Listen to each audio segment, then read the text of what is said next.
Yo, what's up bros? My name is Nadbi and I want to let all the new people here know that I post daily recaps every single day. Yo, we on that daily grind, boys. Subscribe now to become a bro today. Comment something down below because I answered all the comments and enjoy the video. The story starts with a young boy kneeling in a room surrounded by stacked books, thinking to himself, bookworm, that is what people call me.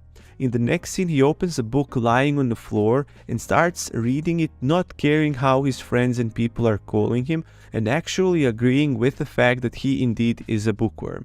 I love to read, he thinks to himself, holding a book close to his face and passionately reading it. He thinks of all of the different genres of books, adventure, fantasy, romance, science fiction, and realizes that he is a reading addict and that genre doesn't matter to him. He just likes to read and be deeply absorbed into reading each and every book he puts his hands on.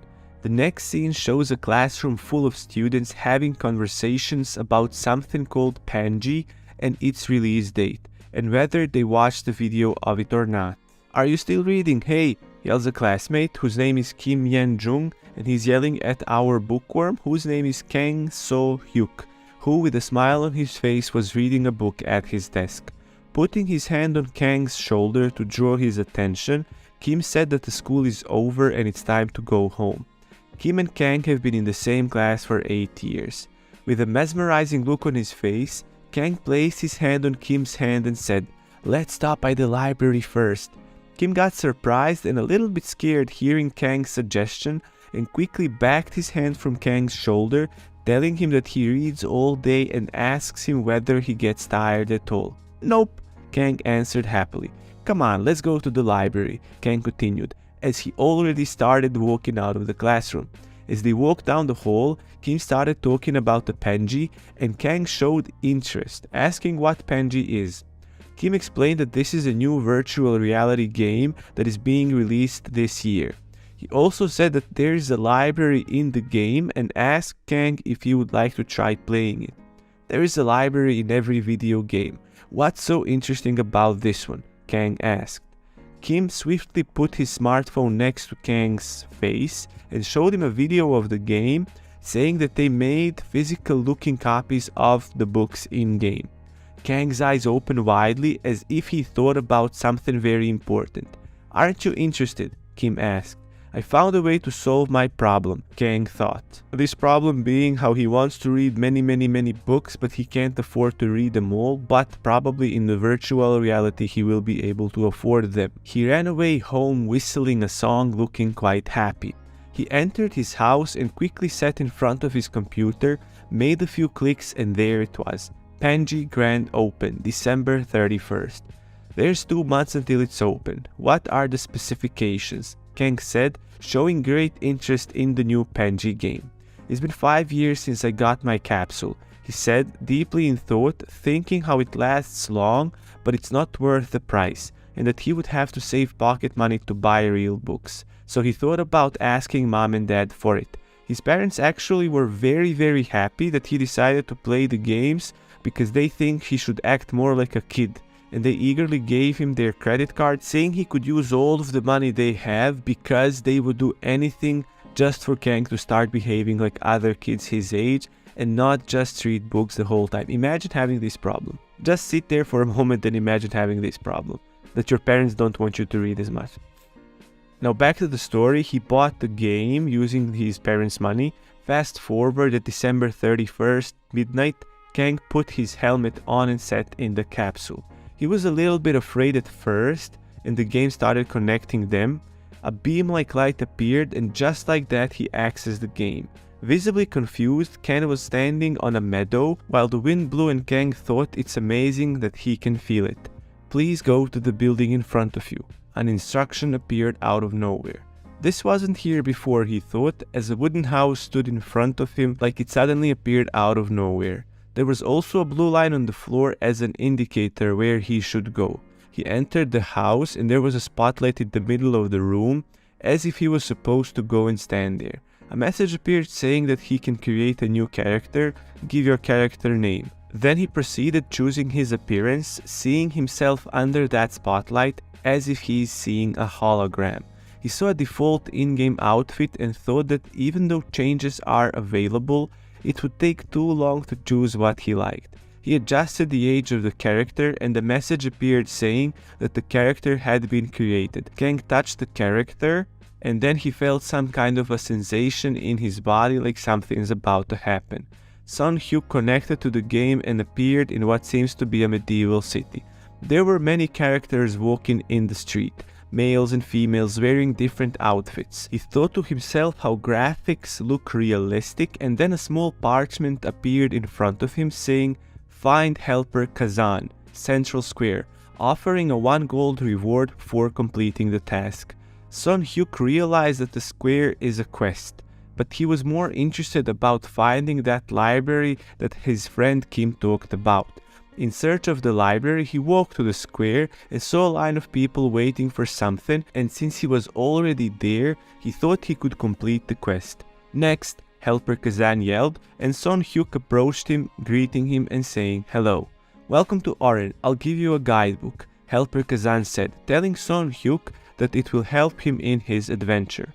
A message saying "Quest, guidebook has been created" appeared as Sun Hyuk finished the quest. "Goodbye, next," said Kazan, and Sun Hyuk looked at the book Kazan gave him in great admiration, thinking to himself that this was a good quest because he got a book. Sun Hyuk remembered something and returned to Kazak, asking him where the location of the library is, and Kazak told him to refer to the guidebook for library locations, and that access to the library is available for purchase of 50 gold at the library. Shocked, Sun Hyuk thought that 50 gold sounds like a large amount of money and thought whether he should start making money in this game. He sat at the bench and opened a book. Then a message appeared saying that he completed the quest to open a guidebook. He took a look at the guidebook and found the library's location.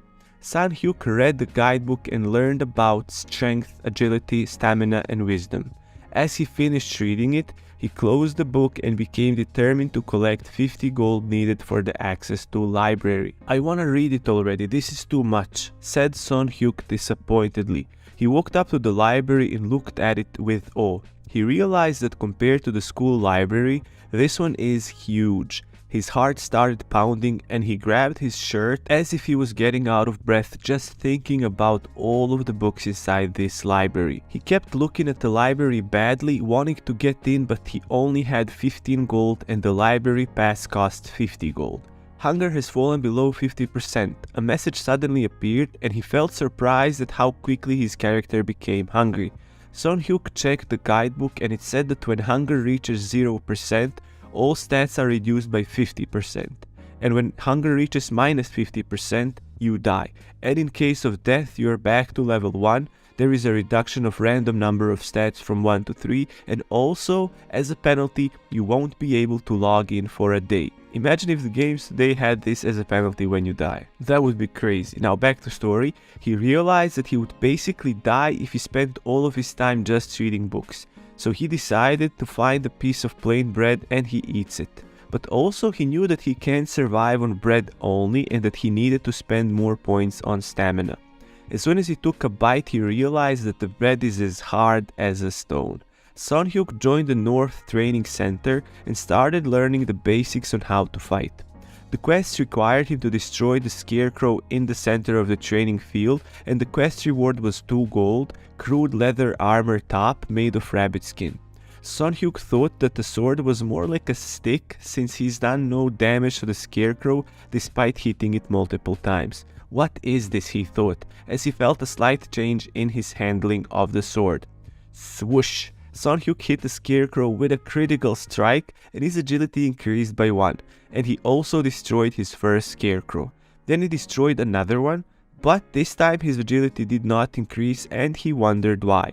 Sun Hyuk ran to the trainer and reported that he destroyed 2 scarecrows, but the trainer immediately requested him to catch 5 rabbits and bring him 3 leather. The reward for the completion of this quest would grant him a pair of shoes made of rabbit skin. Sun Hyuk went outside the village in search for rabbits and saw many other characters doing the same thing, farming rabbits, swinging their swords while trying to catch them. Sun Hyuk thought that there were too many people here and decided to go somewhere else. He walked into another place and put on his crude leather armor top for safety measures. He hit the first rabbit, but the rabbit did not die. Sonhyu looked at him and thought he is very cute and wondered if he really had to kill him. The graphics are too good, he thought. Then he started convincing himself that this is just a game and he just has to complete this quest. Sonhyu completed the quest, killing 5 rabbits and gathering 4 rabbit leather. Proudly going back to the city, he wondered how much money he could get for selling the extra rabbit leather. He reported the mission and realized that the mission could not be auto-completed and he had to engage into the dialogue.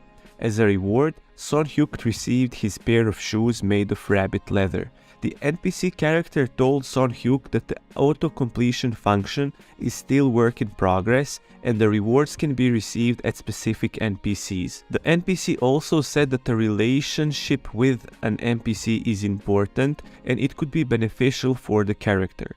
Sonhyuk thanked the NPC and the NPC smiled.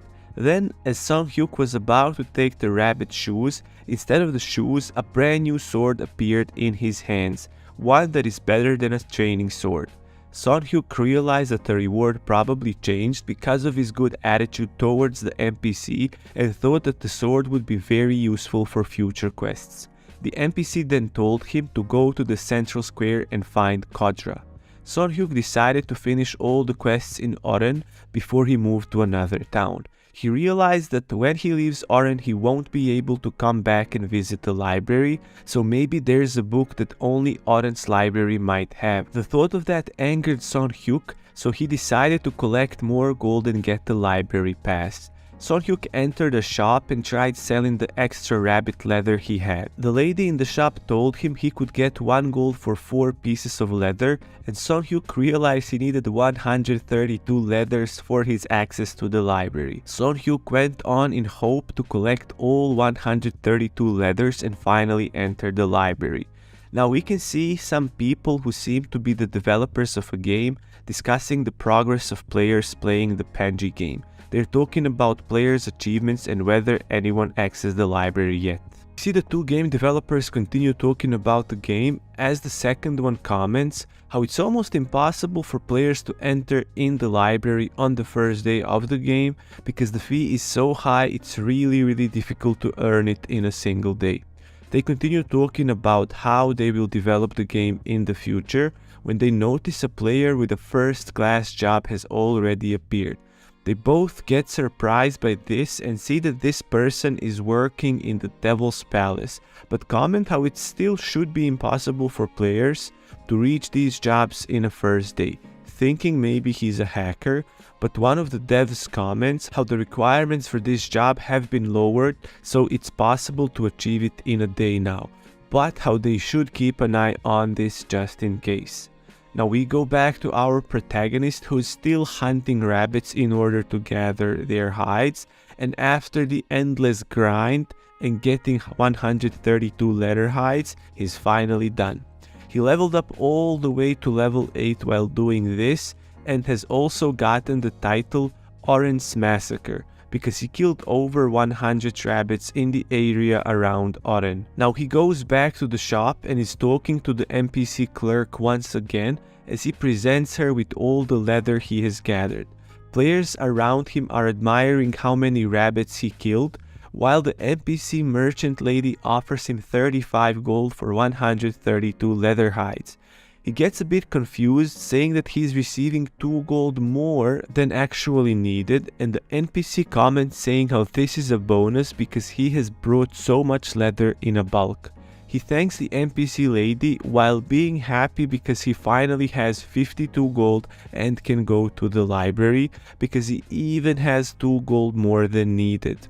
But just then he gets a message saying his hunger is dropping, so he decides to go buy some bread for the extra 2 gold that he has. He sees many delicious pastries, but since he can't afford to buy them, he buys plain bread which is really cheap, so he gets 10 pieces of plain bread for 1 gold coin. As he's walking to the library, another player stops him and asks him why did he buy plain bread, to which Kim answers by saying that he is hungry, so then the other player decides to help Kim and give him some food because this bread doesn't look delicious at all. Suddenly everyone around rushes towards Kim, saying how they will give him a bit of the food they have as well. He gets so much bread now that he gets confused because he doesn't understand why did they give him so much. So he thinks to himself that maybe he looks really pitiful and that's why they're donating bread to him.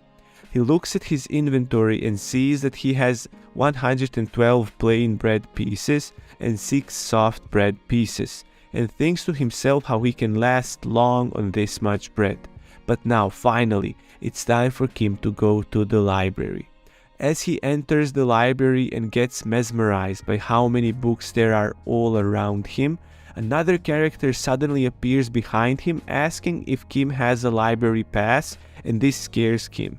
He answers that he doesn't have it, but would like to buy one now. So he buys it and uses it right away in order to gain access to the library. As he's standing in front of all these books, he wonders, why do they all look so shiny? He noticed that some books were shiny and some were not, guessing that the shiny ones might be the ones he hasn't read. Son-hyuk took one book and opened it. The book contained the travel log of one of the characters named Arthur. The first page was about Arthur meeting new friends, 2 men and a woman. Later he meets a 4th woman and all of them fight orcs. His friend Hardas makes a mistake and Carol, the 2nd woman he met, almost dies. Because of the incident, Carol leaves the group. The remaining group gathers and Hardas tells about ancient wizard's dungeon that might be too dangerous to explore. A week later they find a dungeon, but Arthur feels that Hardas, Yuris and Temel are nervous thinking about entering the dungeon. 2 weeks later they enter the dungeon and Yuris gets injured by a trap, but Hardas uses his potion to heal her. Few days later, Arthur wanted to leave the dungeon, but everyone else refused. Hardas tells him to go back alone if he wants, and Arthur starts feeling that Hardas changed and became cold. 2 days later, Arthur finds out that he and his group members actually met before and wonders why they acted like they met for the first time. 5 days pass by and they finally see the end of the dungeon, but Arthur's group's members betray him and he dies 4 days later in a mysterious way, probably being poisoned. Arthur's last words were, "I met the devil." Son-hyuk finished reading the log and closed the book, increasing his wisdom skill by 1. The book stops shining and Son-hyuk wonders if his skill can increase again if he reads the same book again. So the answer was no, so he decided to read another book. As the story progresses, we can see a female character with blonde hair doing the Scarecrow's quest with a sword that looks much better than Son-hyuk's sword and destroys the Scarecrow in just 1 hit. Suddenly, a girl that seemed to be her friend calls her by her name, Dia, and asks her if she's done, and Gia confirms that she is done. The ladies were proud and high-fived each other and then immediately asked the NPC to give them what he promised. He gave them the certificate and hoped the ladies would get along well wherever they go. Gia's friend wondered if there's something in the library, and Gia said that there must be something good since the entrance costs 50 gold, but Gia had only 37 gold. Gia's friend decided to give her 20 golds to get the library pass. Gia walked up to the library and wondered if it contained something more special than a trainer. She traded the 50 golds for a library pass, entered the library and saw many shiny books. She walked up to Son-hyuk thinking he was an NPC and there's no way he was a user. She comes closer to Son-hyuk and asks him if he is a user, to which he says yes. She was a bit surprised, realizing she's not the only one thinking about the library. She walks to the bookshelves and runs her fingers on the books as she suddenly sees a book that seemed to be special. She takes the book from the bookshelf and realizes it's just a guidebook. Just as Son-hyuk, she wonders what the shiny books were about and finds out they are travel logs. She reads the travel logs quickly and gains her wisdom skill increased by 1 too, just like Son-hyuk. She also realizes that the sparkles disappear as soon as she reads the book and wonders if that's all about the library, just shiny books and nothing else. She thinks to herself that she doesn't need that much wisdom and hunting would be more efficient for her. Gia messages her friend Leah and asks her what is she supposed to do in the library. Leah surprises Gia by asking her whether the books in the library are shiny and tells her that an NPC that promotes the library gave her a shiny book, and that's why she thought all the books in the library were shiny as well. Gia decides to leave the library, but before she does, she takes a look at Son Hyuk and thinks that maybe he doesn't know that stats can go up in other places too. "Excuse me," she says, touching Son Hyuk's shoulder. He turns his head and looks at her as she tries to explain that the library is not the only place where wisdom skill can go up. Son Hyuk looks at her without saying anything, and both of them just stood there in weird silence as they both found each other to be awkward. Now Gia asks him directly if he knew that he only needed to read a book and it didn't have to be a library. Son Hyuk says that he knew, and Gia, rather confused, asks him why is he still in the library, and Son Hyuk says that he is just reading. Gia then asks him if he is reading just to get stats, and Son Hyuk says nope. He goes back to reading his book, and Gia starts thinking that he is a weird person as he slowly walks away. Soon enough, Son Hyuk finishes reading another book and looks left and right as if he is searching for something. Where did she go? He thinks to himself. Now in the next scene we learn that Son Hyuk graduated from high school, and we see him asking his friend Kim if he loves the Penji game, and Kim says that he feels he's missing something and asks Son Hyuk the same question. Son Hyuk says he misses the library. They walk to a restaurant and order jampong and some dumplings. Kim asks Son Hyuk at what stage in the Penji he is now, and as soon as Son Hyuk said he was still in the library, Kim said that he's been there for over a month already. Son Hyuk tells him that he hasn't finished all the books yet, and Kim asks him why is he reading everything. Son Hyuk said it's a requirement to go to the magic tower.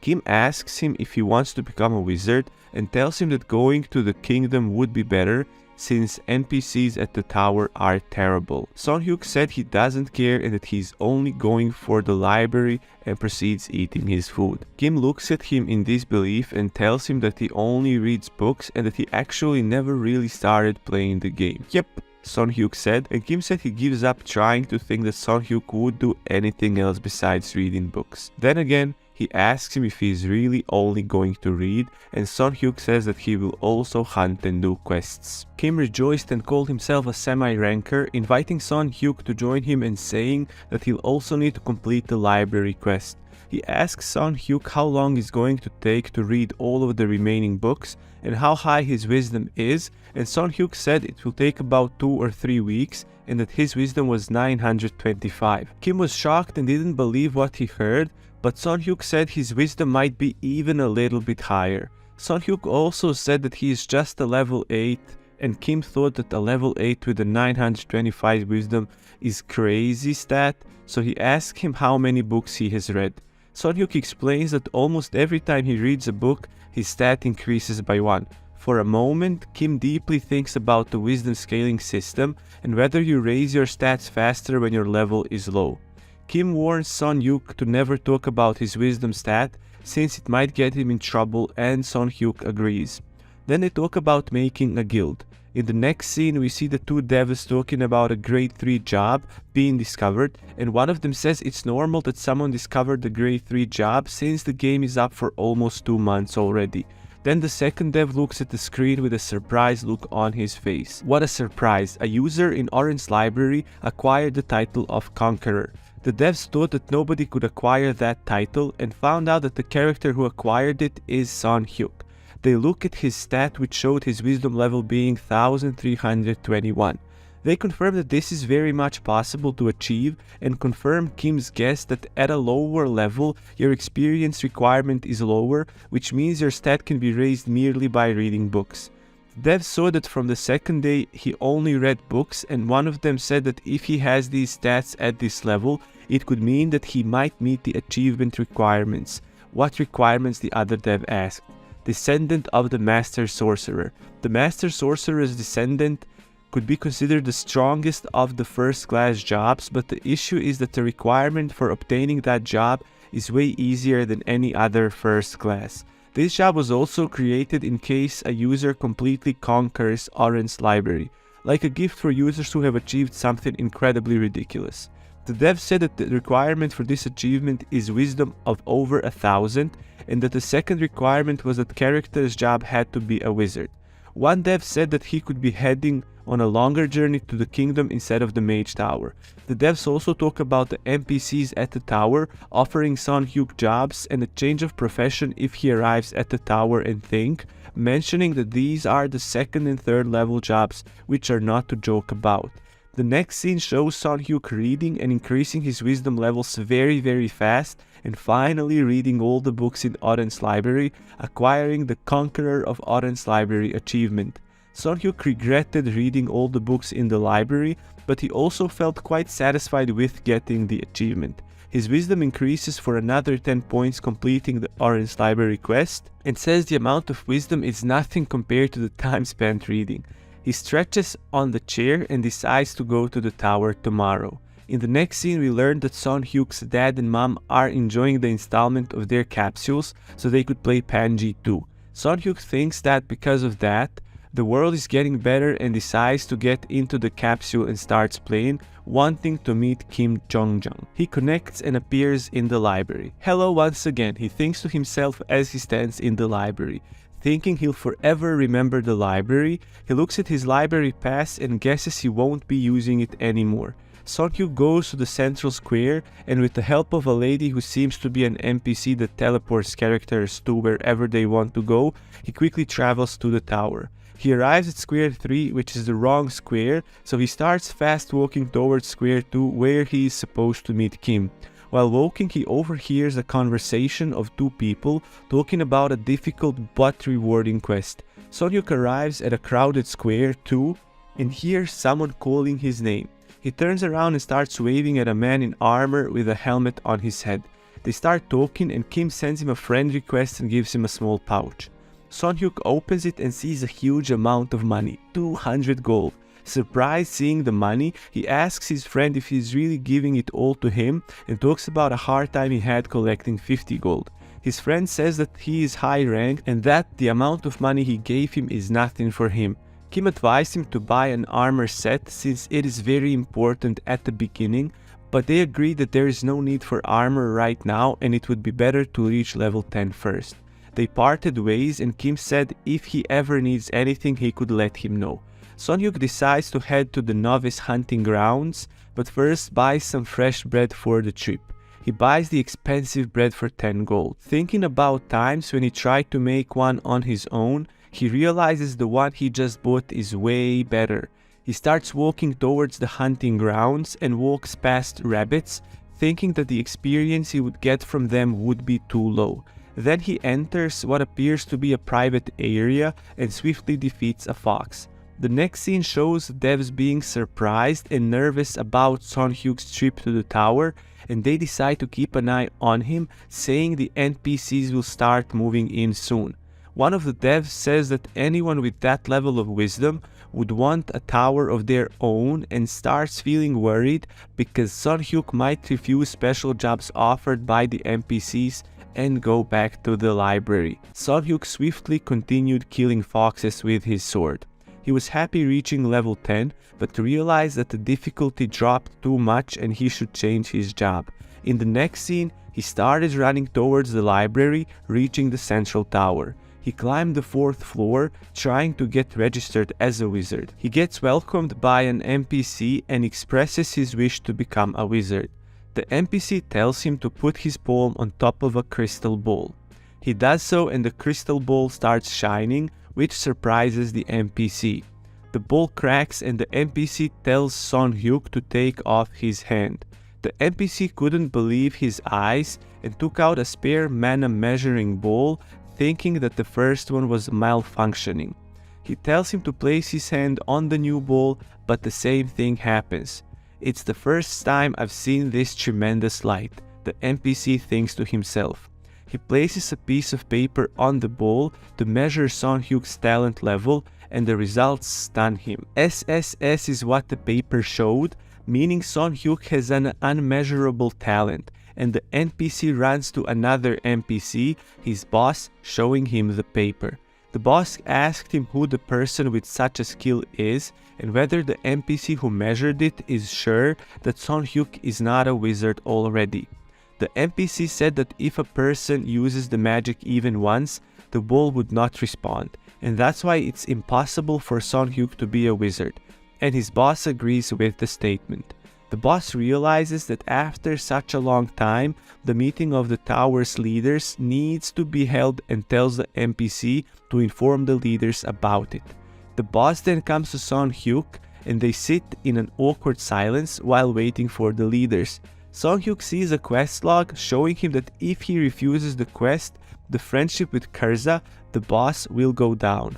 He also realizes that the quest's remaining time is 14 days and sadly asks Kurza if that means that he can't change his job for 2 weeks, to which Kurza replies, saying that is not the case and they'll do the registration right away, but he'll come back 2 weeks later. Kurza then registers Son Hyuk as a wizard, and Son Hyuk receives some benefits, like a plus 10 wisdom stat, and an additional effect allowing him to have a higher magic defense the higher his wisdom skill rises. Kurza gives him a wizard's token, and Son Hyuk takes it and tells him that he'll come back in 2 weeks. Son Hyuk then exits the library, whistling happily. He realizes that for the next 2 weeks, he'll be able to spend all of his time in the library. The next scene shows the NPC that Kurza sent knocking on Miss Brynis's door, and Miss Brynis allows him in. "What's going on?" Miss Brynis asked. He said that the meeting of leaders will take place and tell her about the unmeasured talent. He said that even with Kako's improved crystal ball, they couldn't measure Son Hyuk's talent, and Kako was a person whose talent was measured unlimited 30 years ago. Miss John Brynis asked about the meeting, but he told her that the date hasn't been fixed yet, but he'll let her know. He decides to leave, but Miss Brynis asks him if it's a man or woman and what the character's age is. He tells her that it's a man in his 20s and Miss Brynis blushed. The NPC servant knew that Brynis was a kind of person that falls in love quickly and leaves thinking that anyone would fall for a person with unmeasurable talent. Son Hyuk enters a library way bigger than the one in Oren and decides to pick some of them up. He notices a blue glowing book that differs compared to others and picks it up. The book's title was Farville's Diary. John Kako requests to see a guy with tremendous power and thought he could become a part of her team despite the competition being fierce. Meanwhile, Son Hyuk finishes reading the Farville book and unlocks a new quest where he has to find the book's author's place of death. Son Hyuk wondered if the color of this book's glow was different because of the quest and decided to put the quest off for later and continue reading more. He then wonders if there are any other special books and tries finding them. The dev team got upset finding out that Son Hyuk already entered a new library. Son Hyuk finds a red glowing book and unlocks the heritage quest, meeting the conditions to start the quest. The dev team started worrying as they realized he already met the requirements for 5 special quests, one of them being a very important named Descendants quest. They decide to keep an eye on him, increasing the surveillance priority to the special grade. Meanwhile, Son Hyuk gets excited seeing that a strong stamina quest grants him the rise in stamina stats if he completes it and decides he'll do it later. A blue-haired leader decides that he'd do anything if Son Hyuk could join his team and asks Kale about the next move. Kale says they need to postpone the meeting as much as possible, not giving an opportunity to other leaders. Kale then tells his boss to take a rest and regain his fitness. Kale explains that the meeting would not be done without them because the Tower of Dark and the Tower of Healing are unavailable and the meeting can't be held if 3 of the towers are not present. Then they come to a conclusion that the Tower of Earth would be the first one to give on Son Hyuk's unmeasurable talent. Son Hyuk completes reading books from some of the bookshelves and notices a purple glowing book this time. He picks it up and wonders if it's also a book with a quest. The book tells a story about a man building 10 towers and finding individuals who could manage the towers. These towers were towers of fire, water, wind, earth, electricity, darkness, light, holy, poison, and illusion. Not being able to find a successor, the man decides to wait for a day when a successor seeks him out. Just as Son Hyuk closed the book, a new quest unlocked again. The name of the quest was Tsushima's Descendant. It was also a job quest, making it a quest of great importance. The quest required Son Hyuk to prove that he is the successor using the letter of Tsushima Seraphid. This letter is a legendary item and very few people happen to be qualified to receive it. The instructions on the letter said that if the letter is torn, it would disappear and the character would warp to the subspace created by Tsushima Seraphid. Son Hyuk tore the letter and just like that completed the job quest Tsushima's Descendant and acquired the skills of Tsushima. The devs were shocked that Son Hyuk became Tsushima's Descendant so easily and were thinking what to do next. Son Hyuk received a special passive effect granting him 100% additional magic damage. Son Hyuk thought having that power was like cheating in a game. He then opens a book addressing the use of the 10 doors in the subspace, symbolizing the elements mentioned before. The book said that every time he opens a door, he would get skill quests for the properties that that door has, and when all the doors are opened, he'd get the true quest to become Tsushima's Descendant. On the west side of the subspace, there was a warp magic circle, and on the east side there was a dimensional 3D library. Son Hyuk was excited about the library, wondering where the passage for the library was. Son Hyuk got overwhelmed thinking about the fact that the dimensional library had all the books that exist in the Pangaea. In order to use the library, he had to meet 5 conditions.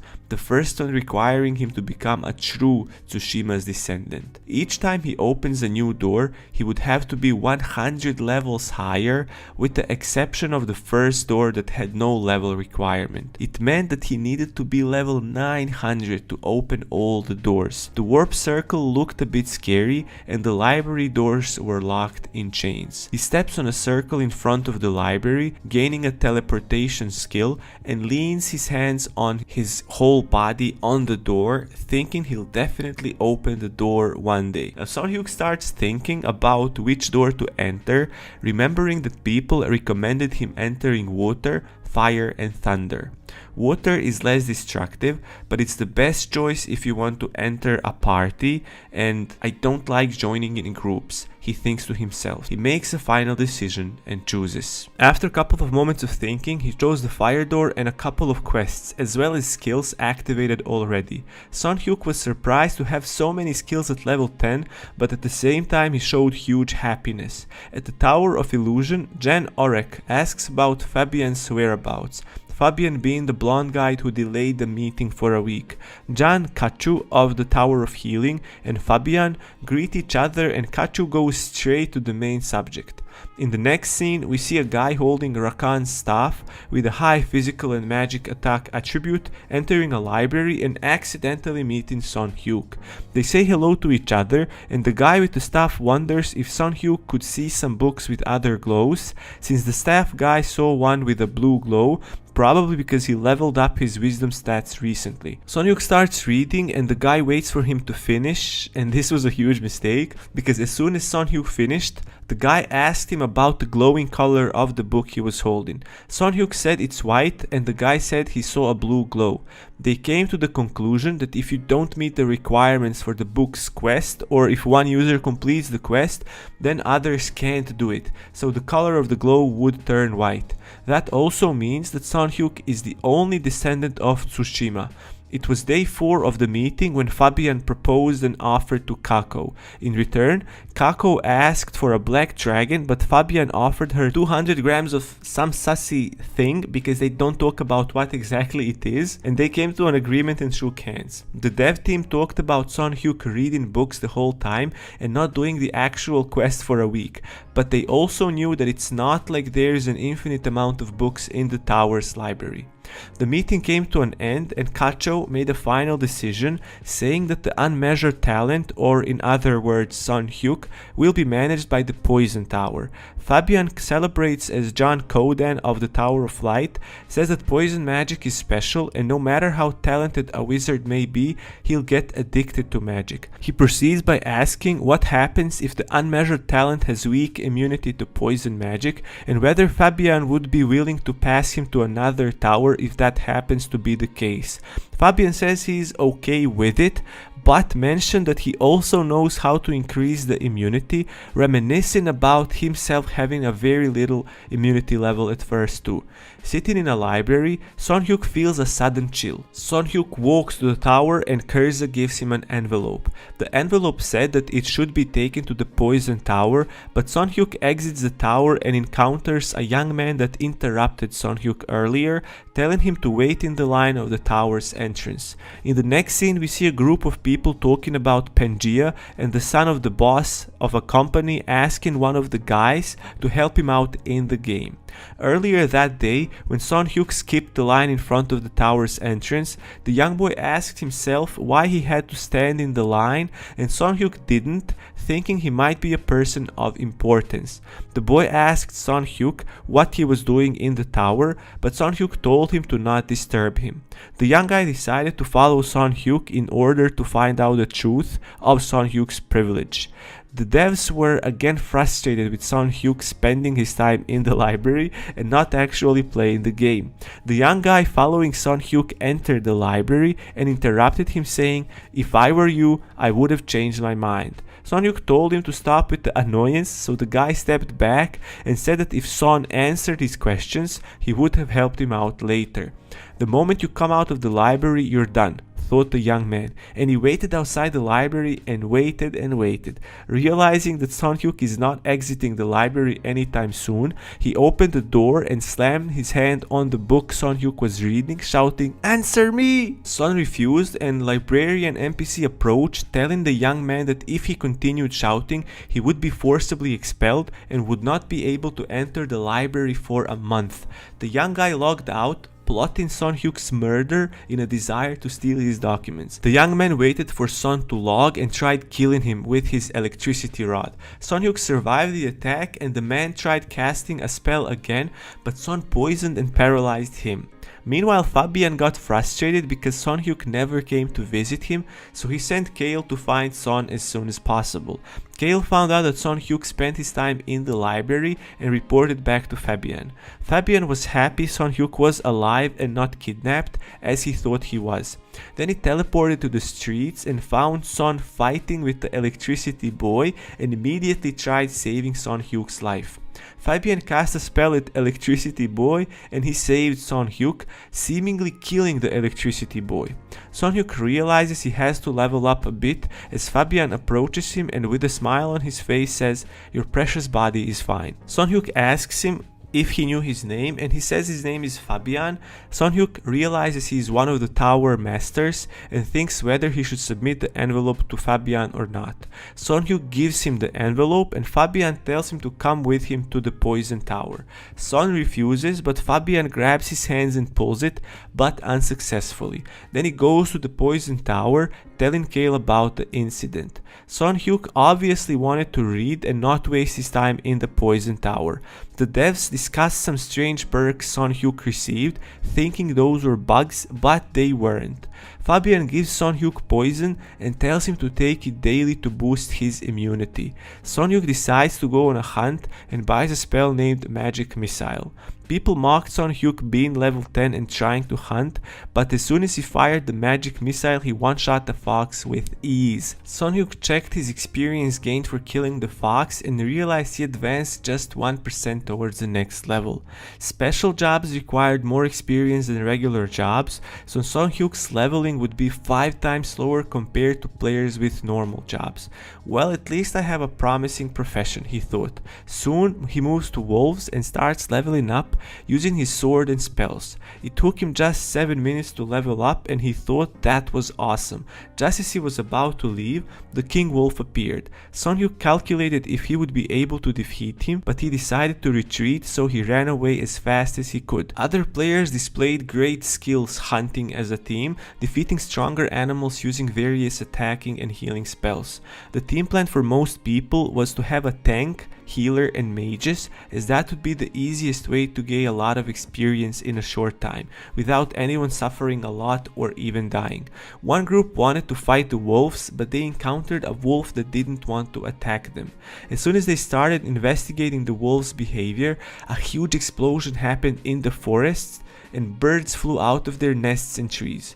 The players turned towards the loud noise and tried to figure out what the hell is going on. Now, on the other side of the forest, Son Hyuk was leveling up using a new spell, Fire Spear, which seemed to cause the explosion.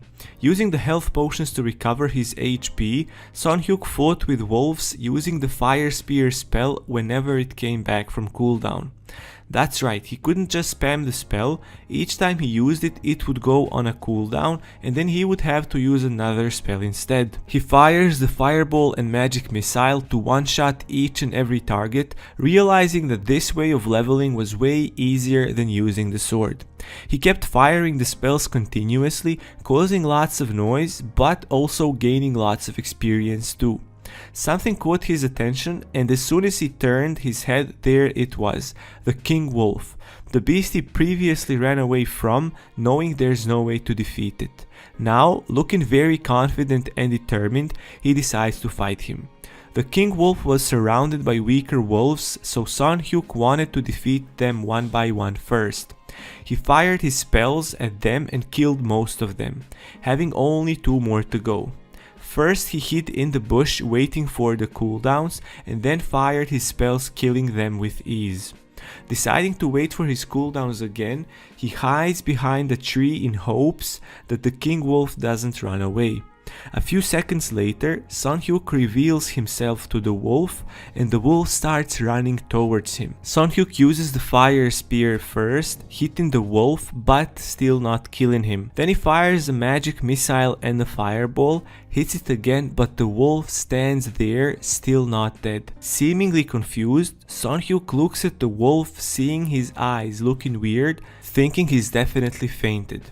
He decides to look at his inventory, but the king wolf recovers faster than Son Hyuk thought and hits him with his paw, sending him flying and reducing Son Hyuk's health by 500 points. Son Hyuk quickly pulls out a health potion and drinks it before he takes too much damage.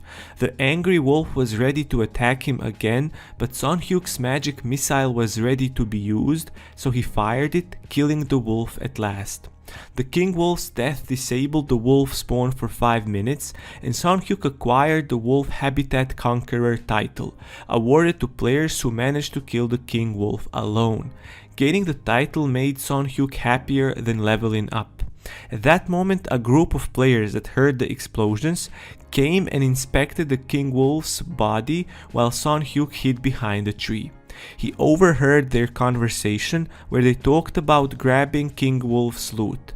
They felt a bit scared, thinking that their current location looks kinda weird, and decided to head back where they came from. Son Hyuk comes out of the bush, and as he reaches level 12 and increases his other stats, he stretches, getting ready to level up some more. Meanwhile, the dev team spend their time in the office, one of them napping and the other one enjoying his cup of coffee.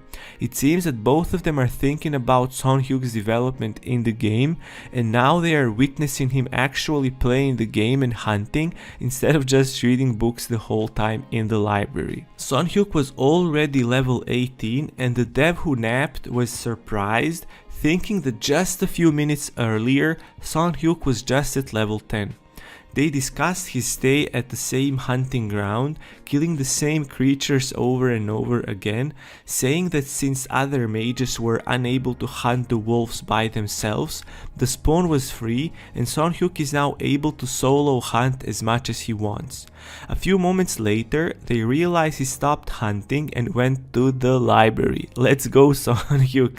Son Hyuk receives a call from Kim, and Kim tells him he met the requirements to create a guild, so he did. Kim also said that another guild named Doko bothered him. Doko Guild was the first guild on Pangaea, and Kim got into a fight with them, but not a physical fight. Doko Guild had a policy of not allowing newbies to join them, and Kim expressed his disagreement, leading them into a verbal fight. Son Hyuk wanted to ask Kim to help him with a quest, but realized that Kim had other problems. Kim apologized for bringing up some bad news and tells Son Hyuk that his guild's name is Readers. Now we see Son Hyuk firing his spells and hunting wolves with ease again. He checks his inventory and sees that he looted many wolf fangs, paws and leather, and calculates how much profit he could get if he sells everything. Then he looks at his stats and realizes that the wolf's spawn is kind of bad for him right now, because at his current level it takes a lot of time to level up killing wolves. Before changing the hunting place, he decides to sell his loot and becomes able to finally learn some skills. He then thinks about going back to hunting, but of course my boy changes his mind and goes back to the library. Sitting in the library, he suddenly notices a shining book, meaning his wolf habitat conqueror title enabled him to meet the requirements for a new quest. Son Hyuk took the book and looked at the title, which said Wolf Hunter Karu. He started reading the book thoroughly. The book's story was about Karu's father's belongings being taken away and him being unsuccessful in retrieving them. The special quest window appeared, requesting Son Hyuk to find the relic that belonged to Wolf Hunter Karu's father. The quest requirements were killing one king wolf, 100 wolves, and finding the relic, with the quest reward being unknown. Son Hyuk hit the table with his fists in anger, realizing he'll have to hunt wolves again. Been there, done that. Now, we see Fabian talking to a man who asked him about teaching Son Hyuk.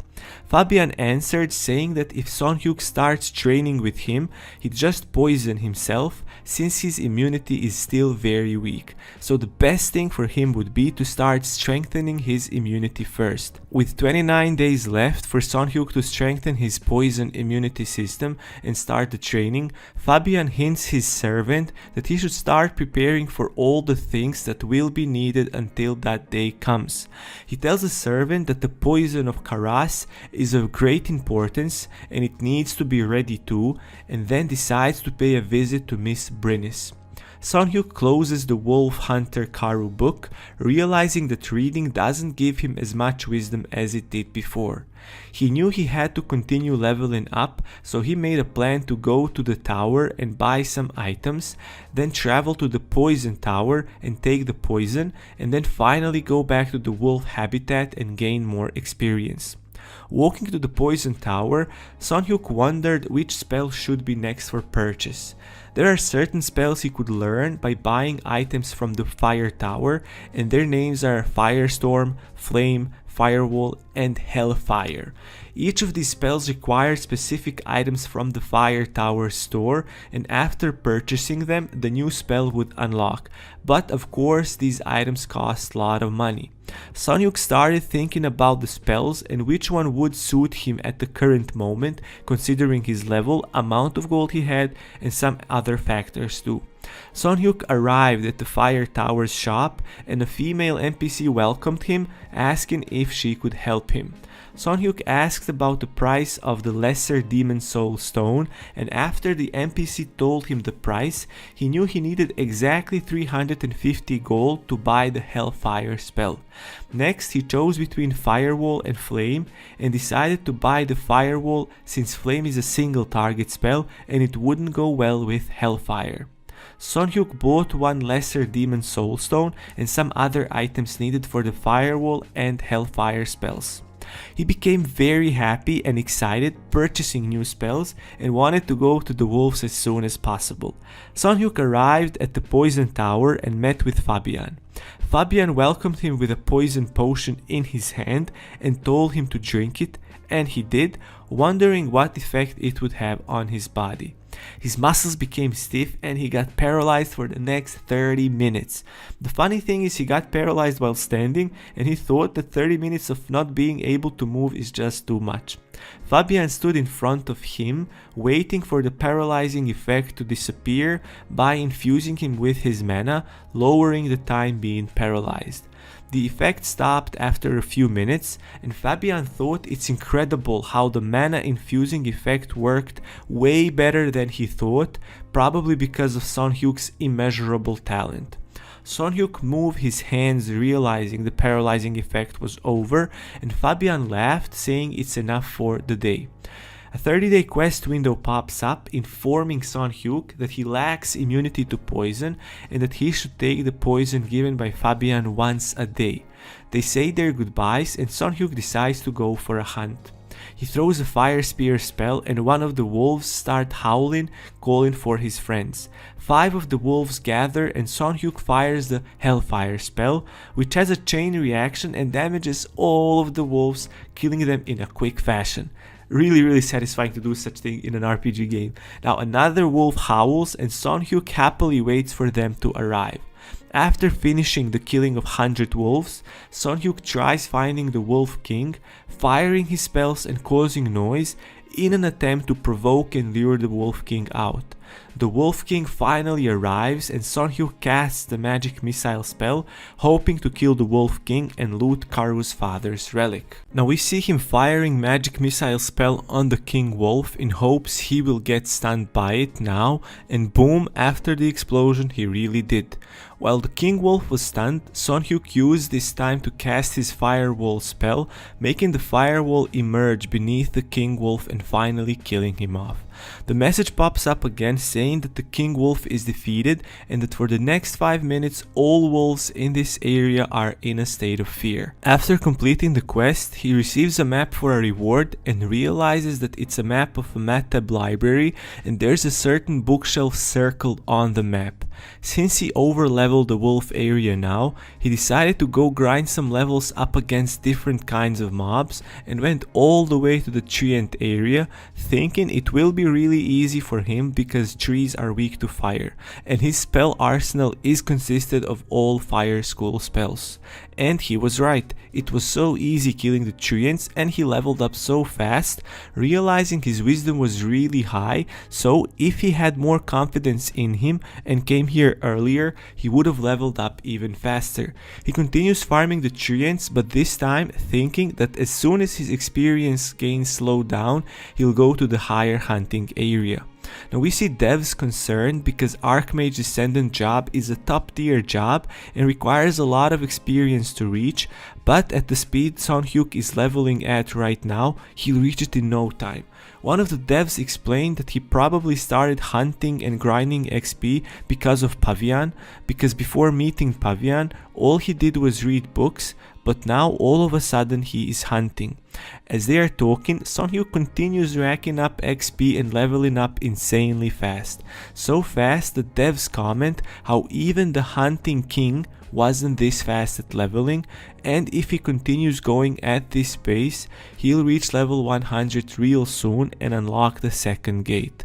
But other dev calms him down, saying that even if he reaches level 100 fast and is an Archmage Descendant, unlocking second gate is way more difficult than the first one, and because of this Son Hyuk won't be able to unlock it straight away. Now we go back to Son Hyuk in the library, looking at the book that the map he got from the previous quest pointed him to, and realizes that this quest is a chain quest. After reading the book, he gains another treasure map that points him to go to the Devil's Nest now. Since Son Hyuk didn't hear about this place before, he decides to message his friend Yeon Jung, the guy who introduced him to the game, but after trying to whisper him, he realizes that Yeon Jung turned off chat for some reason. Now we see the boy who wanted to kill Son Hyuk earlier before talking to some other mage on the street, thinking how he had to grind so much to reach the current rank. Well, this guy is a pay-to-win player who bought it all with money. After this pay-to-win mage leaves and teleports away, this boy thinks about Son Hyuk again, wondering if he's still in the library reading, thinking how even though he died last time they fought, he will not give up on killing Son Hyuk so easily, and also wonders about the poison that killed him the last time, because he doesn't know the guy who casted this poison on him, but he thinks how he'll kill that guy as well next time he sees him. Just then Son Hyuk exits the library and this jelly boy sees him and realizes that Son Hyuk has joined the poison tower because he's wearing their robes. As he casts his electro ball spell on Son Hyuk spots him too and casts magic missile on this boy. Well, this boy laughs, thinking how magic missile is a weak spell and he won't even bother dodging it. As he's finalizing the cast of his electro ball, he hears Son Hyuk casting a second spell already and realizes Son Hyuk can dual cast spells. They enter the combat and this boy immediately gets stunned while Fireball is still flying towards him, so he can dodge it. But before the fireball even hit him, he realizes that he already lost over 80% of his health and thinks how he's gonna die in a stun lock without doing anything. Boom, the fireball hits him and he dies. He wakes up in real life, raging and cussing, trying to figure out how Son Hyuk killed him so quickly, because he has a lot of HP as well, and realizes that Son Hyuk is probably a way too high of a level for him. He gets covered in cold sweat, realizing he might have made a huge mistake, making Son Hyuk his enemy in the game. Now we go back to Son Hyuk looking at the dead body of this boy, thinking how he died so fast. He loots his body and finds a rare ring that increases all stats by 10, and Son Hyuk realizes that this jelly boy had to grind so much in the game to get this item, so it was a good thing Son Hyuk was a high level and killed him. Now we see Son Hyuk waiting to enter Fabian's office in the poison tower and thinks how someone important must be in now because Son Hyuk can't go in. Just then Brynnis, the fire mage girl, leaves Fabian's office and she and Son Hyuk lock eyes. She asks the guard if this is really him, and after the guard confirms it, she starts blushing and runs away, telling Son Hyuk see you next time. Son Hyuk, a bit confused, thinks if she belongs to the fire tower, and then Fabian calls him in and gives him another poison potion to train his poison immunity. After drinking the potion, he gets paralyzed again and thinks how he prefers paralyzing poison way more than other ones like bleeding, blindness, freezing, etc. Also, paralysis lasts the shortest amount of time out of all of these, which makes it better as well. Son Hyuk thinks about how he needs to drink these potion poisons for 25 more days to raise his immunity. Now, we see some ogres or orcs, whatever, on Pelham Mountain looking at their village from a distance and seeing a fire tornado in it, and they are wondering why is it there in the first place.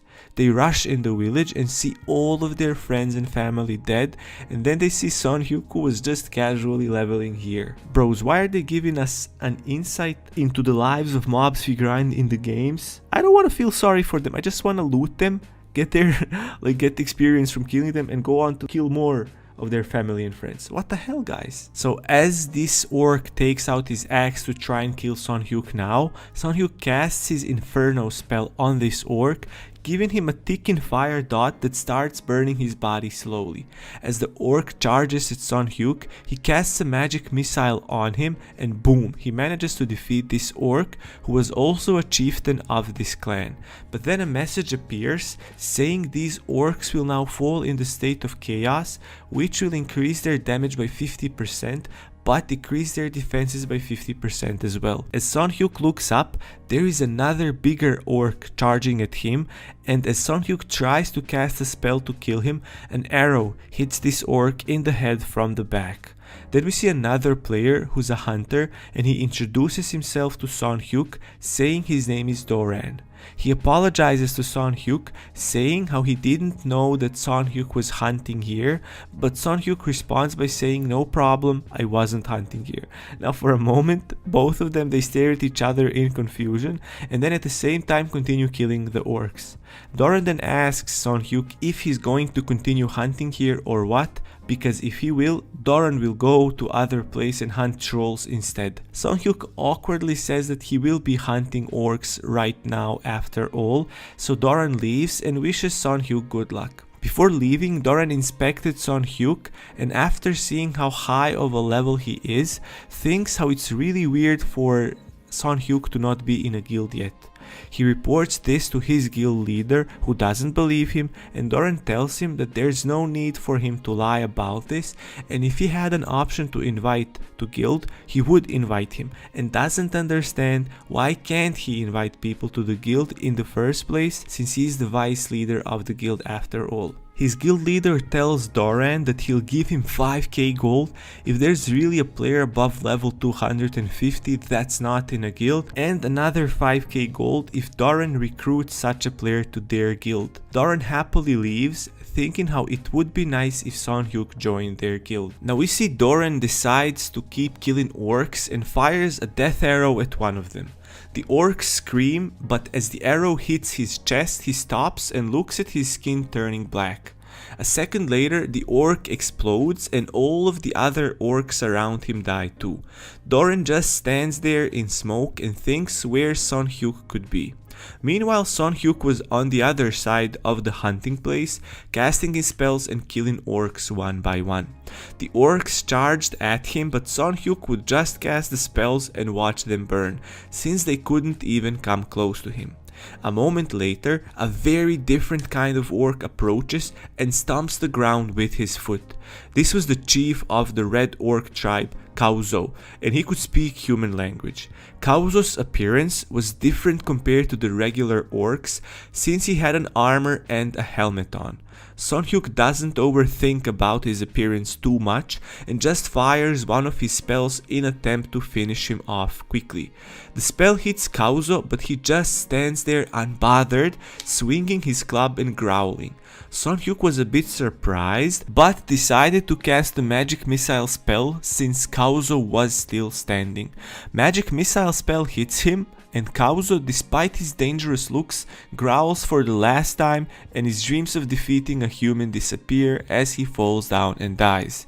Son Hyuk then sees a message saying that he's defeated Kauzo, and for the next 10 minutes, the red orcs would gain a great increase in their attack power. Son Hyuk wiped the sweat off his forehead and proudly looked at the chaos he caused. At that moment, somebody appeared behind him, calling him, and Son Hyuk recognized the voice, thinking it must be Doran.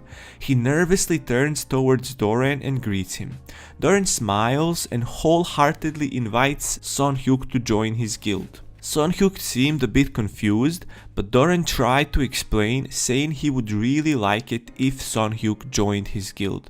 Son Hyuk scratches his head and says he's really sorry, but he's already made up his mind and decided to join his friend's guild. This surprised Doran a bit, and he started thinking of another way of befriending Son Hyuk, so he just directly asked him if they could be friends. Son Hyuk looked at the guy, thinking it's kind of weird trying to make friends so hard, but Doran kept looking at him as a dog looks at its owner. Before answering Doran's question, Son Hyuk thought about some reasons that compelled him to approach him and ask such a question. Doran interrupts his thoughts, saying that having friends and connections is very important in Pangaea, hence he'd like them to be friends and help each other in the future. Doran then comes closer and, speaking very gently, asks him if they could be friends. Son Hyuk thinks for a moment, but then quickly answers and says he will be his friend. Doran rejoices as he's just met his first friend ever. Bros, is my boy Doran down bad? Tell me down in the comments below, what do you think? Now Doran asks for Son Hyuk's name so he could add him to his friend list. Then a window appears, and as Son Hyuk attempts to accept Doran's friend request, he realizes that Doran is level 321, which surprises him a little bit, probably thinking why should such a high level ask for his friendship. On the other hand, Doran gets surprised seeing Son Hyuk's level, realizing that he's only level 92. They part their ways and Doran continues hunting, thinking how wizards are unfairly OP. I've been there, I've done that. Have you been in this spot before when you've been playing video games? Bros. You know you've been crying calling other classes OP. I know you. Back to the story. Doran fires another death arrow at an orc and then thinks to himself that there must be something about Son Hyuk that makes him so strong. Doran then overhears a conversation between Kim and Son Hyuk, where Kim asks him about their friendship. While casually destroying the orc village, Son Hyuk tells Kim that he didn't know he'd know Doran. Kim then asks him about their encounter, and Son Hyuk answers saying that Doran just asked him to be friends after refusing to join his guild. Kim asks him if he's for real, because Doran actually never looks for friends, instead he looks for connections. He also mentioned that he's been good to him and praised him for being loyal. Son Hyuk jokes and asks Kim if he's even more loyal than him, and Kim responds saying he's better than Doran and is the definition of loyalty. Then they end the conversation and Son Hyuk continues hunting, realizing his progress has been quite slow recently and considering he moves to trolls. Son Hyuk then remembers he should let Doran know when he finishes hunting orcs, so he tells him he's done and he'll move on to trolls and wishes Doran fun leveling on orcs. Doran thanks him and suggests they do a dungeon together sometimes. Son Hyuk walks away from the orc village and starts looking around for trolls. Unable to find the trolls, he fires a spell randomly and hits a tree, killing an orc. Son Hyuk just smiles, thinking it's funny the orc happened to be just behind the tree, and continues his search, wondering if they're hiding all over the place. After the hunt, he went to the store and sold the loot and gained 9,000 gold, which was equal to 10,000 won, but the amount he needed was 810,000 won. Son Hyuk then happily goes and buys some books. He thought about killing 1000 trolls, but maybe it would be good to kill 5000 of them to get a title. As he ran his fingers through the books, he wondered if it was possible to get a level 100 after killing 5000 trolls. Then suddenly a yellow, shining book appeared, so he picked it up. The title of the book was On Troll's Blood, and the book was about humans gaining power from trolls' blood. As he finished reading it, a new special quest needed to be done. He looked at the quest info, but it just said Trolls Regeneration, not showing the location or any other info. All he had to do was kill 4000 trolls and loot 500 troll blood, and the quest reward was gaining a new skill called the Might of the Troll's Blood. It surprised Son Hyuk that the reward for the quest was a new skill, but he made a conclusion that a yellow quest, the one from the yellow book, grants players a new skill as a reward if completed. However, the quest requested him to loot 500 trolls blood, but he needed to kill at least 30 of them to get one troll's blood. Another problem was that even though he could buy the troll's blood in the market, each one cost 90 gold, so it would be impossible to buy 500 of them. Son Hyuk then decided to at least fulfill the first requirement of the quest, which was to kill 5000 trolls. Now we go back to the real world and see some guys were having a break at work and talked about their vacation plans. One of them said he'll have a vacation in Herdin, a city in Pangaea, saying he heard that the view there is absolutely breathtaking. The other guy said he made a good choice and asked him whether he has a character in Pangaea. The first guy said he does, and he leveled his character to level 6 during his free time and mentioned that his friend Jizzo will head for Herdin as well. Then the second guy asks him about Son Hyuk and his vacation plans, and he answers saying he plays Pangaea too, and that's the reason he decided to spend his holiday in Pangaea. The second guy couldn't believe Son Hyuk is playing Pangaea, but he tells him that at first it surprised him too. The alarm on their phone started ringing, meaning the break time was over and it was time to work. Meanwhile, Son Hyuk spent his time killing trolls in order to complete the quest and gain the mysterious skill. Chain Fire helped him kill a large number of trolls since it could kill multiple enemies at once. The trolls burned as if they're in hell. After some time, Son Hyuk checked his stats and realized he's killed about 3000 trolls and collected about 150 trolls blood, which was still not enough for the completion of the quest. He continued killing trolls, wondering whether spending the gold was a good idea, but then realized that killing them is easy and killing 10,000 trolls shouldn't be that tiring. Suddenly, something made noise behind a large tree and Son Hyuk thought it's just another hunter, but after seeing the monster, he realized it's a twin-headed troll named Argo. Now when we look at Argo, bros, we can see he's not prettier than the other trolls, but actually he was 2 times uglier than them because he had 2 heads.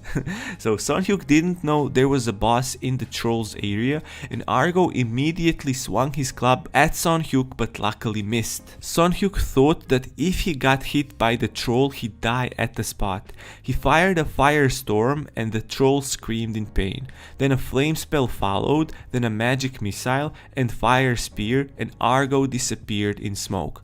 After a couple of seconds he reappeared, still alive and standing, but one of his heads down in flames. Son Hyuk then fires a magic missile, annoyed by his endurance. Magic missile hits the troll and finishes it off. Now both of his heads are down. The troll collapses in front of Son Hyuk and a message appears saying Argo has been killed. Son Hyuk feels a sensation of leveling up and checks his stats. The stats said his current level was 100 and he started celebrating the 100th level milestone. He remembers that reaching the level 100 would allow him to open the second door and do some new quests. And so he did. He appeared in a room with many doors and wondered what door he should open next. He decided to learn poison magic later, and since fire isn't compatible with water, he decided to go with the wind door. He put his hand on the door and it started opening. A text appeared and said that the wind golem was summoned and instructed him to defeat it. Son Hyuk got confused as he looked at the wind golem appearing from the magical circle on the floor. The golem was huge and it looked like it was made of stone. Son Hyuk looked at the golem surprised by its size, and a message appeared saying that the test had started. The golem's eyes started glowing and Son Hyuk knew it was time to attack it. He fired a magic missile, thinking the test would be quite simple since the only thing he needed to do is to kill the golem. The magic missile suddenly disappeared and the missile's damage had been nullified. Son Hyuk got scared, wondering what kind of magic that was, and the golem suddenly started walking towards him. Son Hyuk then fired all of his other spells in hopes to damage and finally defeat the giant, but the golem just continued walking towards him, unbothered by his weak attacks. As he came close to Son Hyuk, he swung at him with his huge hand and Son Hyuk panicked. Meanwhile, the devs talked about Son Hyuk choosing the wind element and talked about his reasoning behind that choice. One of them said that Son Hyuk chose wind because of its compatibility. The other devs said that the wind is a very good choice indeed. For example, it would be difficult to fight wind using fire. Then they looked at the screen and watched his fight with the golem. Son Hyuk managed to dodge golem's powerful attack and survive, but had no idea how to defeat him. As the golem hit the ground, Son Hyuk's speed got reduced by 30% and made the fight with the golem even more uncomfortable. The golem attacked again and Son Hyuk dodged it one more time. He desperately fired a fireball at it, but the golem nullified it again. Son Hyuk didn't give up and tried attacking again, aiming for the head, wondering if the nullification spell had a cooldown too. It appeared that was not the case and the giant attacked Son Hyuk again, but he swiftly dodged this attack too. Son Hyuk already used all of his potions and wondered how long he could last in the fight. He casted a fire spear and hit its head and the golem stopped attacking. He just stood there and Son Hyuk looked at him wondering if he's dead. Then a message appeared and said that the wind golem's health has dropped below 50%, so Son Hyuk realized that attacks in the head actually caused some damage and were not nullified as the ones aimed at the chest. Suddenly a new message appears and says that the wind golem has started its first awakening. Son Hyuk had no idea what that meant and worried about Golem's health dropping by 50% only, even after attacking him many times. Few moments later, the awakening process completed and the Golem looked a little bit different now, with some blue marks on its body. Just as he wanted to cast another spell, the Golem disappeared. Son Hyuk got confused and looked left and right trying to locate the golem. He then looked above him and saw the golem falling down. He knew he'd get crushed and die if he didn't dodge the attack, so he started running away from the area of impact. The golem landed exactly where Son Hyuk was standing, but as Son Hyuk ran away a bit, the golem sent him flying. He was happy to be alive for a moment, but as his health was very low after falling on the ground, he just died. A message appeared and said he's been killed by the wind golem and failed the trial of the wind. As a penalty, the wind doors were closed and he had a restriction entering the door. As he died, Son Hyuk decided to exit the Pangea game and take off his helmet, wondering what exactly that restriction meant. The only thing he was sure about was that being restricted from entering the wind door wasn't a joke. He started thinking of ways to defeat the golem and wondered if he chose the wrong door, since the wind golem clearly nullified his attacks. In the end, he decided to challenge the wind golem again, but this time he'd have to bring more potions. Son Hyuk realized that in order to bring him down to 50% of health with 20 potions, buying more than 40 potions should be just enough. He faced the golem again, but after the awakening phase, the golem healed his health completely. It did so the last time too, but Son Hyuk didn't realize it. The awakening phase made the golem move ways faster and he killed Son Hyuk again. He took off his helmet and thought that after the awakening phase completes and the golem starts moving very quickly, there's no time to use potions, since he'd get one shot by the golem in no time. Son Hyuk thought the devs created the wind golem so the players would waste their potions and waste their time. After thinking a lot about the element that's compatible with his fire spells, he just gave up and decided to read some books in his room. Later that day, Son Hyuk logged into the game again and continued killing trolls. He killed 10,000 trolls and achieved the Enemy of Trolls title. Son Hyuk remembered that Doran told him he would get a title each time he killed 10,000 trolls, and he really did. Suddenly he received another stat increase, this time his stamina increased by 100 points. Meanwhile, Doran was with Pavi, talking in the forest. Doran tells him that he should kill 10k trolls too to gain the extra 100 stamina points, but Pavi tells him that he's talking nonsense and there is no way it's true. Doran explains to him that someone he knows just gave him this information, and Pavi asks about the person's name. Doran tells him that it's just one of Kim's friends, and Pavi asks if it's the guy he met while hunting orcs, and Doran confirms it.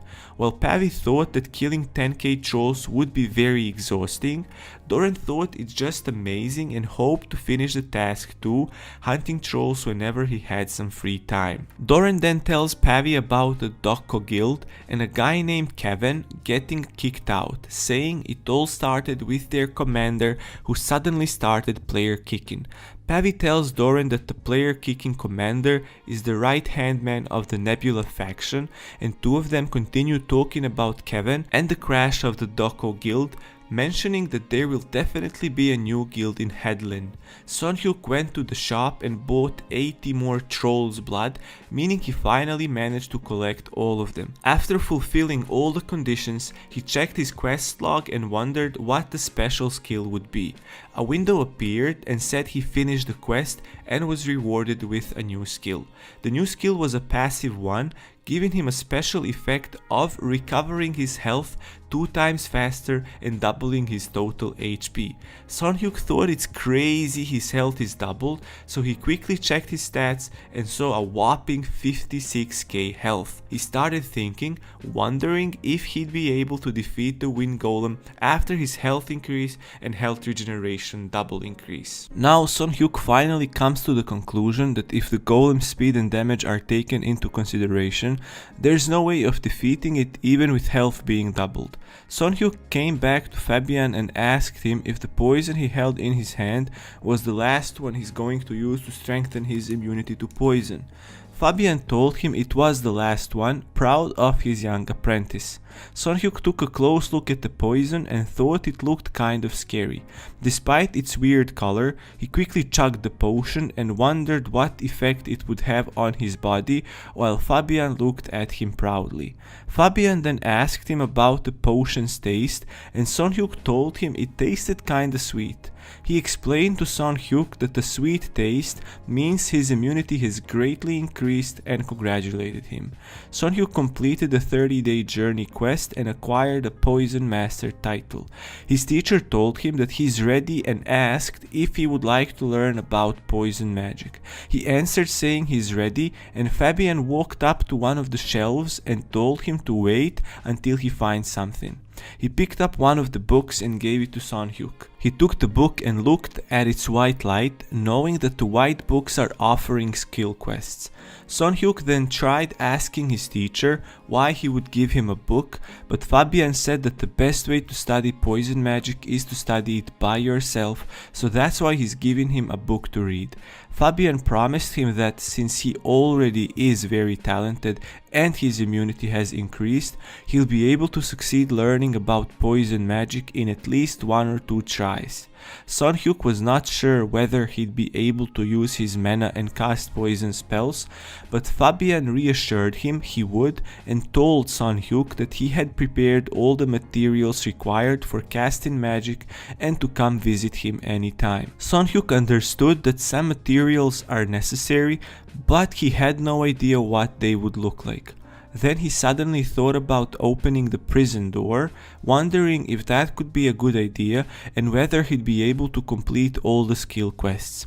Fabian finally told him to ask him if he's got any questions, and Son Hyuk exited the poison tower. A poison master's passive skill granted him the immunity on his own and the ordinary poison, and Son Hyuk thought it's kind of amazing. He decided to enter the poison door and give it a try.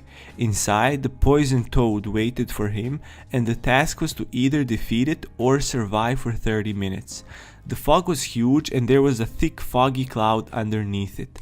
The message saying that the test had begun appeared, so the frog stood up and the thick fog disappeared. Son Hyuk decided to shoot a magic missile at it, but just as it hit the target, the frog started emitting some kind of poison. Son Hyuk panicked and put his hands in front of himself as if he's trying to protect himself from the poison, but suddenly realized that the poison isn't affecting him because of the poison master skill.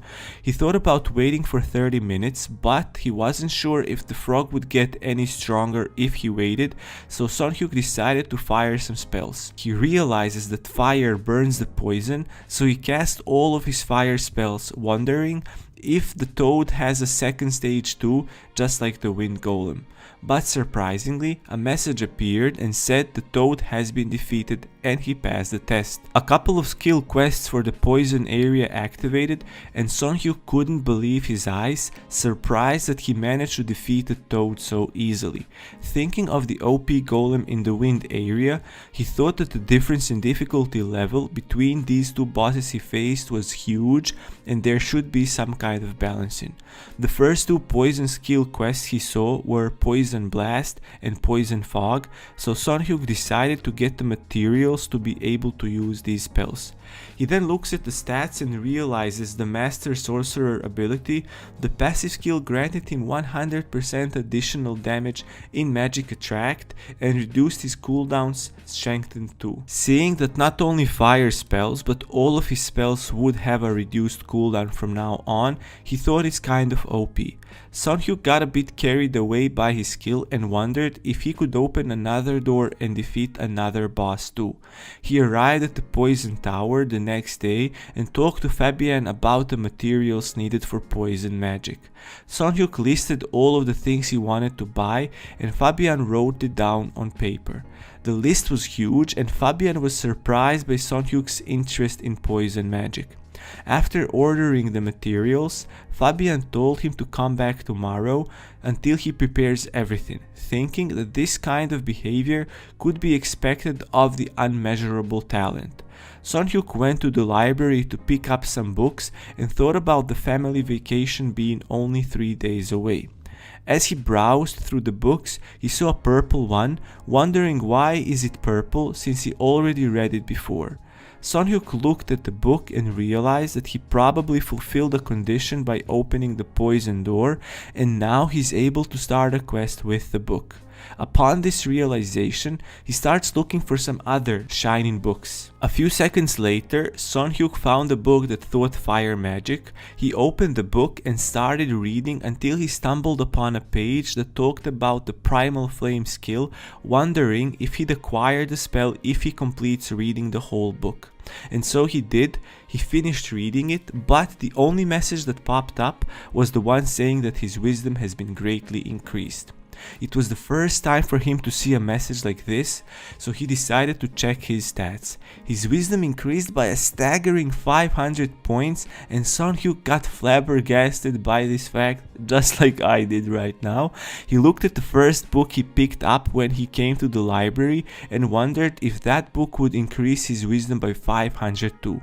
Sun-hyuk opened it, read it, and as he finished the book, the same message appeared and said that his wisdom has been greatly increased again. He checks the stats and sees his wisdom really has increased by 500. Thinking that it must be normal for his class to acquire lots of wisdom points, but 500 was quite a bit. Sun-hyuk looks at the shelves and sees there are 8 more books that would probably give him 500 points each, remembering that he thought he need to be level 900 to acquire this much wisdom. Sun-hyuk comes back to the Poison Tower to pick up the materials, and Fabian takes him to a large room. Sun-hyuk looks around thinking there are no materials he ordered from Fabian, but Fabian reaches his pocket and takes out a small pouch saying he'd prepared all the things Sun-hyuk mentioned a day before.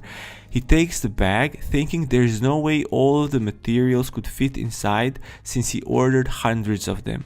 Sun-hyuk checks his inventory and sees a slot with Fabian's pouch.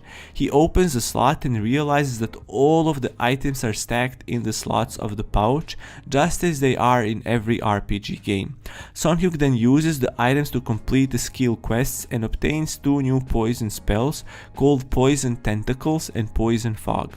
Fabian tells Sun-hyuk to test his magic skill and waves his hand, summoning some practice dummies. Sun-hyuk recognizes the dummies as Ryan Scarecrows and remembers there is a quest that requires a player to destroy a couple of iron scarecrows. Fabian crossed his hands and proudly talked about the dummies being specially created on his request, mentioning that their magical defense is way higher compared to the regular dummies sold on the market. Fabian told Sun-hyuk that there's no need to worry about destroying the iron scarecrows since he's just a beginner, while Sun-hyuk thought that he actually needed to destroy them in order to complete a quest. Sun-hyuk turns towards the scarecrows and casts a poison fog, without casting time to Fabian's surprise. The fog starts spreading and slowly melts the scarecrows. Sun-hyuk then uses a poison spear and destroys one of the scarecrows, and Fabian just stands behind him in disbelief. Meanwhile, on the other side of the city, the Solitude Guild leader Kepam and Doko Guild commander had a walk and talked about some kind of a grand plan that would happen in their current tourist city Herden. Kepam's plan was to make his guild become a representative guild in Herden city by secretly causing a big problem and then solving the problem on his own.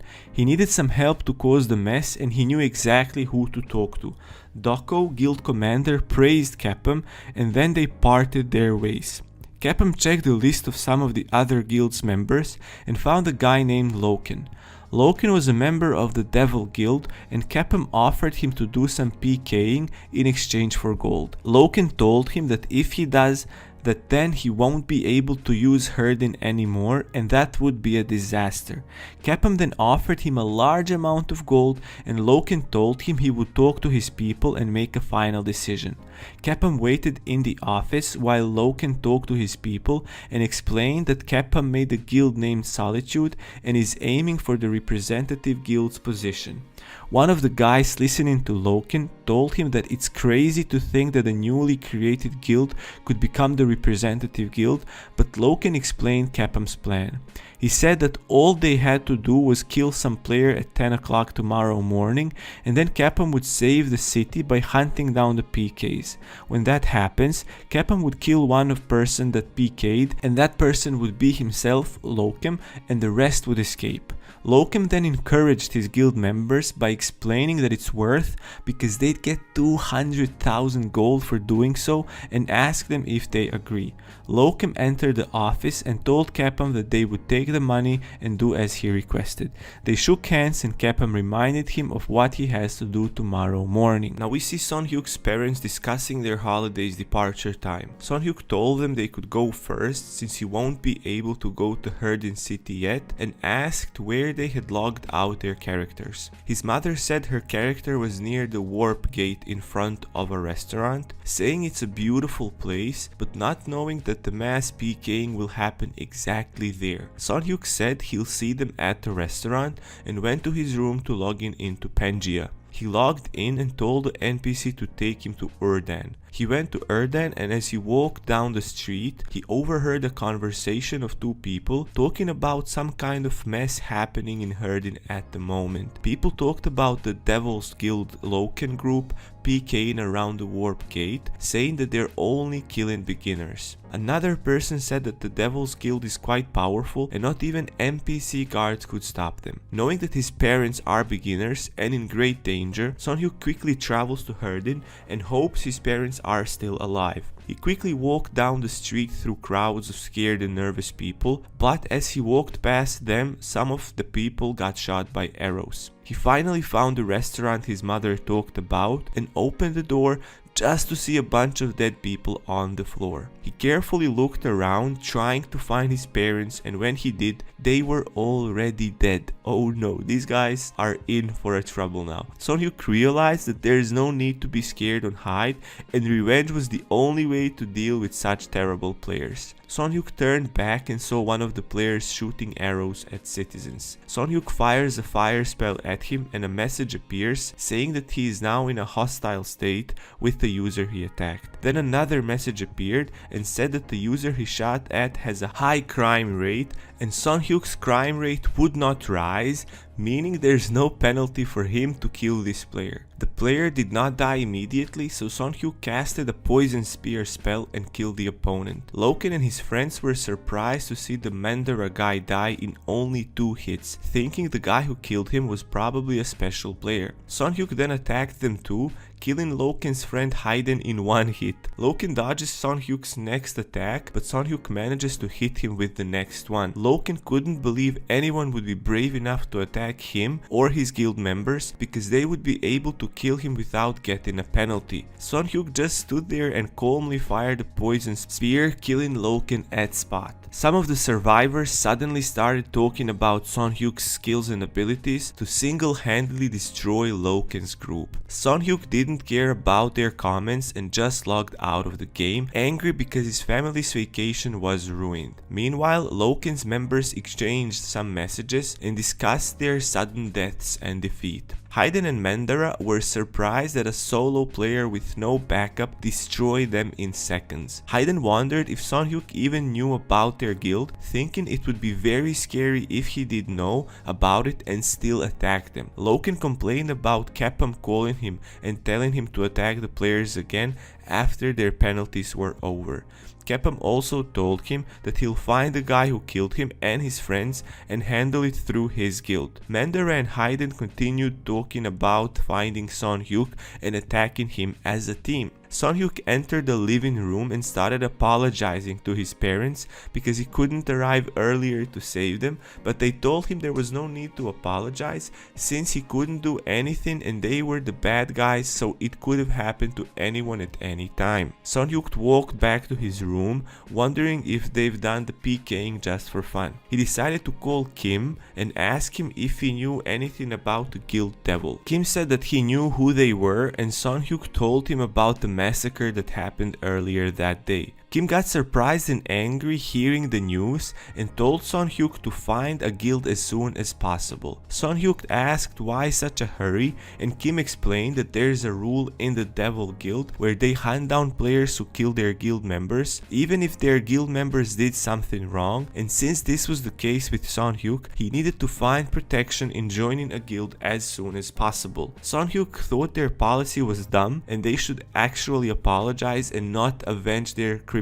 comrades. Kim offered him to join his guild since it had a good reputation and they couldn't attack him anytime they wanted, as they would if Son-hyuk was a solo player. Son-hyuk calmly refused, saying he doesn't want to cause any problems to Kim. Kim showed concern and asked Son-hyuk if he had any other plan then, but Son-hyuk replied saying he had nothing planned yet and just asked him if he knew where the Devil's Guild's base is. Kim told Son-hyuk about their location and jokingly said he should go there and destroy everyone. Son-hyuk just thanked him for the info about their location, but Kim yelled saying he was just joking and advised him to not go there and fight with the whole guild because winning like that would be impossible. Son-hyuk said that if he managed to kill their strongest players, then it should be easy dealing with other weaker players, and mentioned that he already has a good plan. Kim yelled at him saying that a moment ago he didn't have any plans,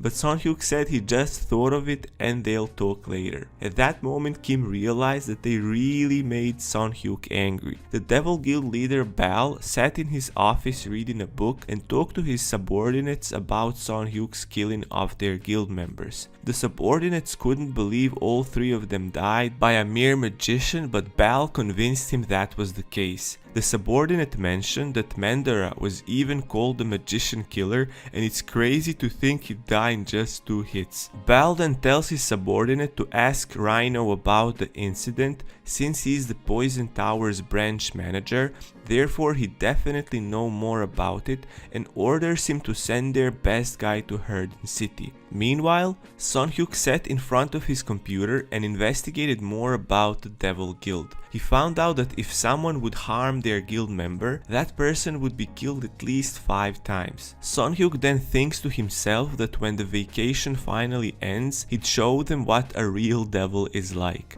The news about Son-hyuk's killings finally arrived at the Poison Tower Hard Rock branch, but Rhino says it's his first time hearing that name and asks Bal's subordinate about the reason for looking for this guy. The subordinate contemplates telling him the truth, but then finally tells him that 3 of their guild members were attacked by Son-hyuk. The branch manager Rhino asks him if they're going to take revenge, and the subordinate says they'll ask him to apologize first, thinking to himself that Son-hyuk will be killed even if he apologizes. Rhino promised to help, but said it would take some time to find the guy he's looking for. He then gives Rhino the money Bal sent as a bribe, and they part their ways. The vacation day finally came, and Son-hyuk's family decided to enter Pangaea again. His mother was curious whether the attack would happen again, and Son-hyuk told her to wait a moment until he checks it out. Son-hyuk logged into the game and saw those guys killing beginners and newbies in the streets again. The Devil Guild members carefully waited for everyone's penalty to end and logged in the game when the number of online players peaked. Son-hyuk wondered if he should kill them again, but decided to be more careful this time, checking out the streets. A symbol of a player's guild always showed up above their heads, and Son-hyuk saw many Devil Guild's members in the streets. He realized that they must be looking for him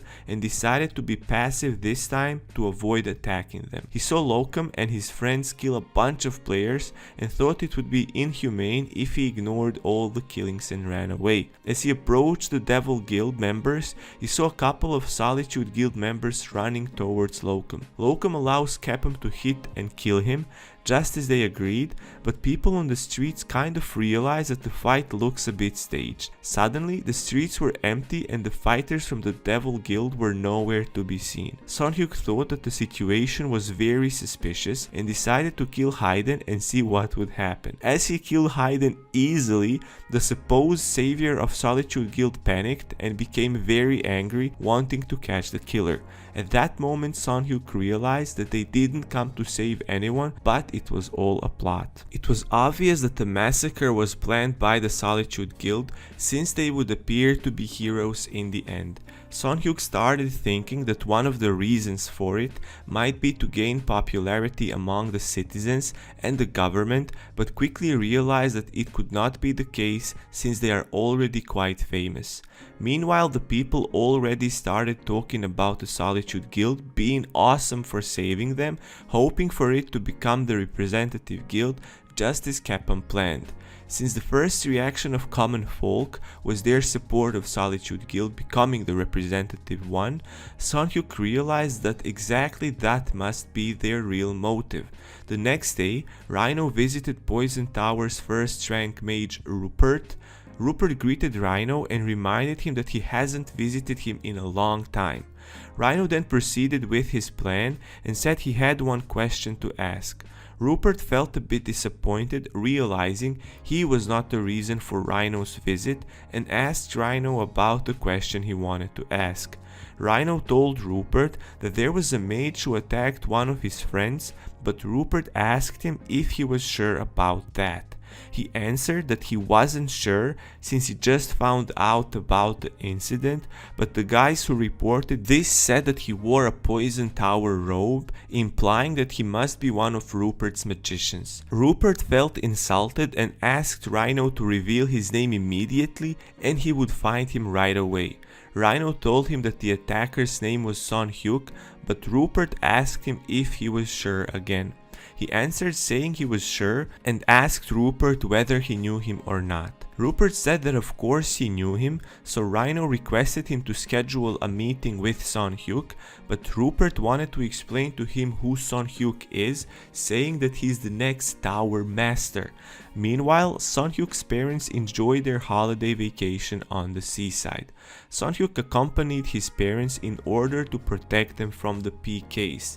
As they walked on the beach, Son Hyuk's father noticed a Devil Guild's mark above one of the people in the crowd, and Son Hyuk's mother said his mark looked similar to the people who killed them earlier when they first logged on to have their vacation. Son Hyuk started wondering why there was so many Devil Guild members all around the city and thought it was a relief that Hayden and Lockham were not at the beach. Son Hyuk told his parents that he'll go buy some food and they should just wait for him. They proposed going with him, but Son Hyuk said that the place is a bit far and his father said he'll message him their location a bit later.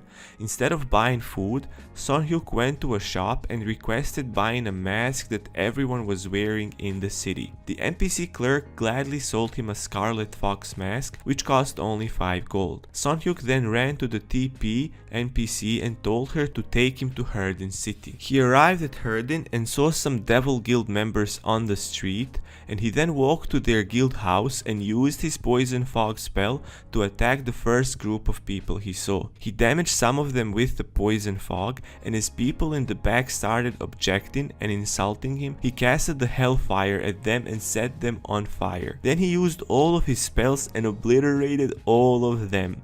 Some of their colleagues tried attacking Son Hyuk from the back, but he easily killed them too, sending them to their guild house where they usually respawn after dying. Then he just took off his mask and started whistling as if he enjoyed the killing, thinking maybe he should have killed everyone in their guild.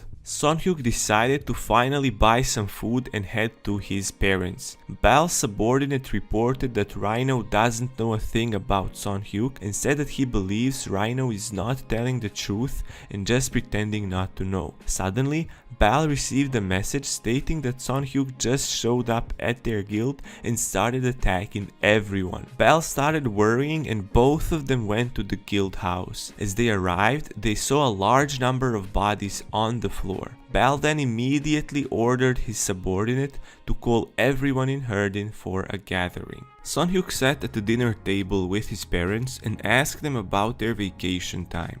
They told him it was great since they didn't need to prepare anything like they do in real life. Son Hyuk agreed but thought to himself that it would be way better if the Devil Guild wasn't there at all. He then told them he'll go to his room, and so he did. Son Hyuk logged to Pangaea and appeared at the beach, the place where he last logged out after finishing the holiday vacation with his parents. It was a starry night and people enjoyed the view, but Son Hyuk was thinking about something else. He went to the city with his mask on in order to hide his identity and started listening to people in the streets in attempt to hear new rumors. The people still talked about the Solitude Guild becoming the representative guild, and Son Hyuk started believing that they really would succeed in doing so. Suddenly, one person said that the massacre might have been staged, and Son Hyuk wondered what his next step would be if it really was staged by the Solitude and the Devil Guilds. Thinking of attacking and killing more people, Son Hyuk realized his crime rate would rise as well. He arrives at the teleportation site and requests the NPC to take him to Herdin. He arrives there and attacks a group of people with the poison fog. They recognize him and panic, but Son Hyuk keeps doing his thing and fires all of his spells at them and then dips. They try chasing him but unsuccessfully. Son Hyuk takes off his mask and thinks about doing the same thing for a month. Bal's subordinate came to him, complaining about Son Hyuk's attacks, cursing his name and telling Bal that it's been 10 days since they tried catching him and there were still no results. He then continued saying that if they waited for too long, they'll suffer even more losses and that more and more people started wearing those silly masks because of him. Bal told him that he wants to catch him, but it's kind of impossible doing it right now since they know nothing about him yet. Bal then tells him that it would be best if they hire rankers to catch him.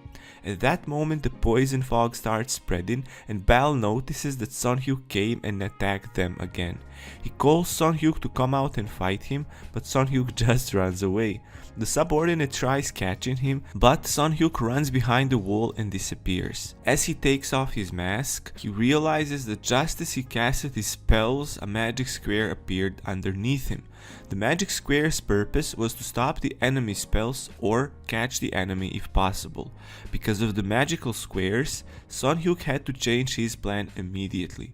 He then decided to go to the library, and as he walked down the street, Kim messaged him and asked if he's going to join the guild anytime soon.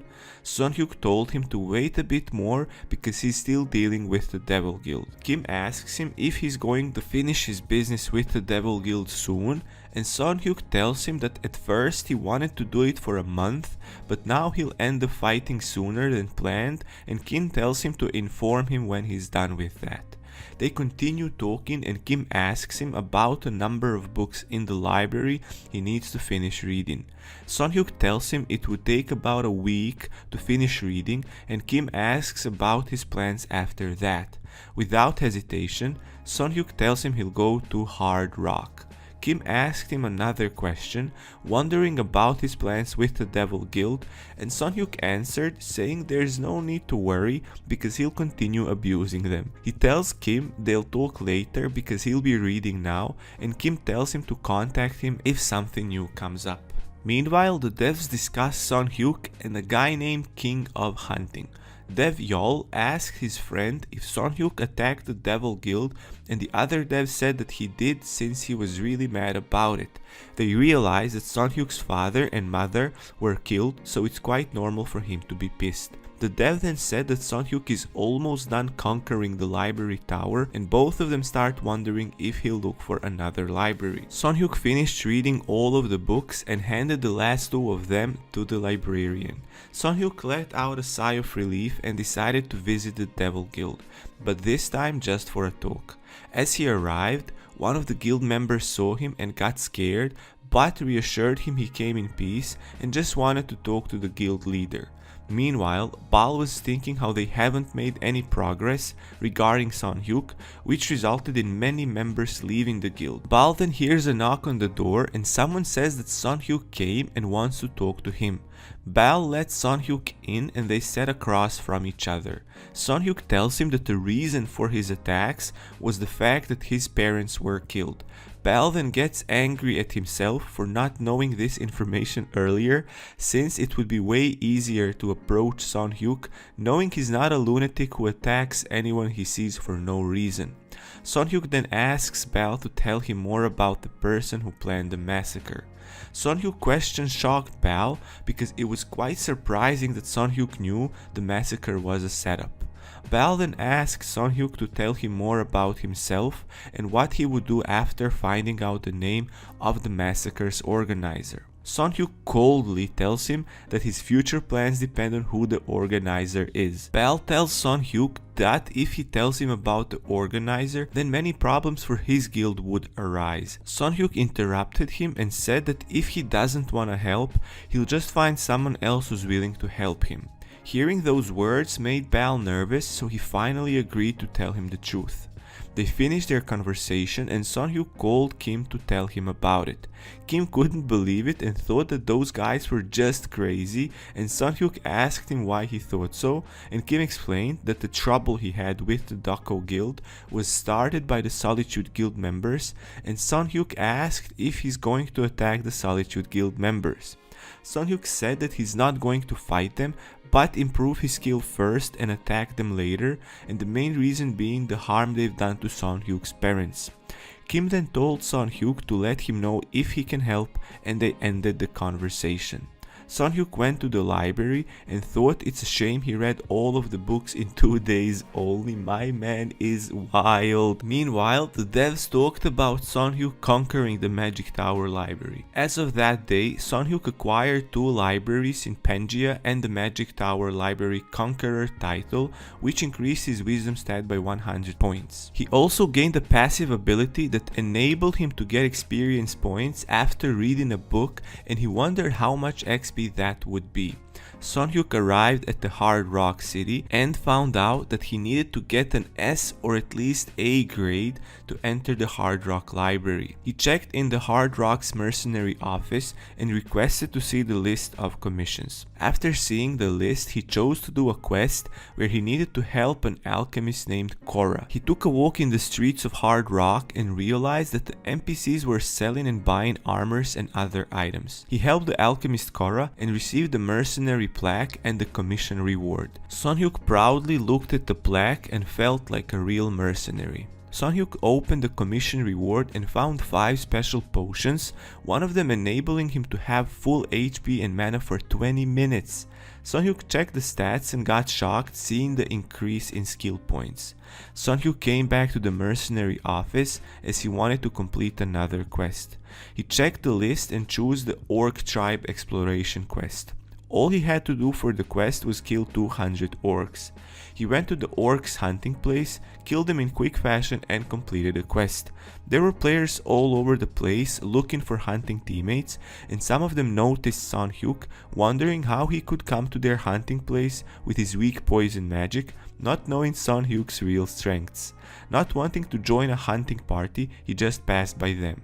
Suddenly, a beautiful blonde girl appeared in front of him. She greeted him and asked if he remembered her, and he said yes just to be polite, having no idea who she was. The girl smiled and realized he actually didn't remember who she was and reminded him about their encounter in Oren's library. Son Hyuk suddenly remembered her and both of them rejoiced. She asked him if he came there to hunt orcs and whether he'd like to join her team. He looked at her and her team and contemplated whether he should join them or not. Now, after getting asked to join the party, Son Hyuk scratched his head and in the end nervously declined the offer. The excitement the girl showed seconds ago disappeared, and she told him it's fine and they'll see each other the next time. As she walked away, her group members asked her whether she really knew the guy or not. Sun-hyuk felt relieved getting rid of the crowd since he really hated hanging out with a bunch of people. He then headed uphill, and as he climbed, he realized there were only people and no orcs nearby. As he walked further, a group of orcs appeared in front of him. Sun-hyuk fired all of his spells in order to kill them as soon as possible and finish the orc tribe exploration quest. Then he walked back to the Hard Rock's mercenary office and requested a mercenary plaque. The NPC gave him the plaque and thought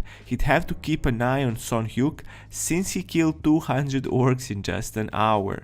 Sun-hyuk kept requesting new tasks and finishing all of them in under. A scouter from the Coma Guild noticed Sun-hyuk's skills and saw him holding a map in his hands, thinking that having a map is not usual for players doing these simple tasks. The scouter then decided to follow Sun-hyuk in order to offer him a guild sign-up. The next quest that Sun-hyuk started was the annihilation of the orc tribe, where he had to kill 500 orcs and their chief. Sun-hyuk held the map in his hands and walked towards the orcs' location, casually killing every orc who tried to attack him. Suddenly, he heard some rustle behind the tree where the scouter hid. Sun-hyuk turned around, wondering if he should check the rustle, but then he decided to move on and complete the annihilation quest. As soon as Sun-hyuk came close to orcs' habitat, they started marching towards him. Sun-hyuk fired a magic missile at one of them and realized he was a regular orc and not a Havoc orc, since Havoc orcs are the one he had to kill to complete the quest. Regardless, he decided to kill all of them to gain some experience points and level up.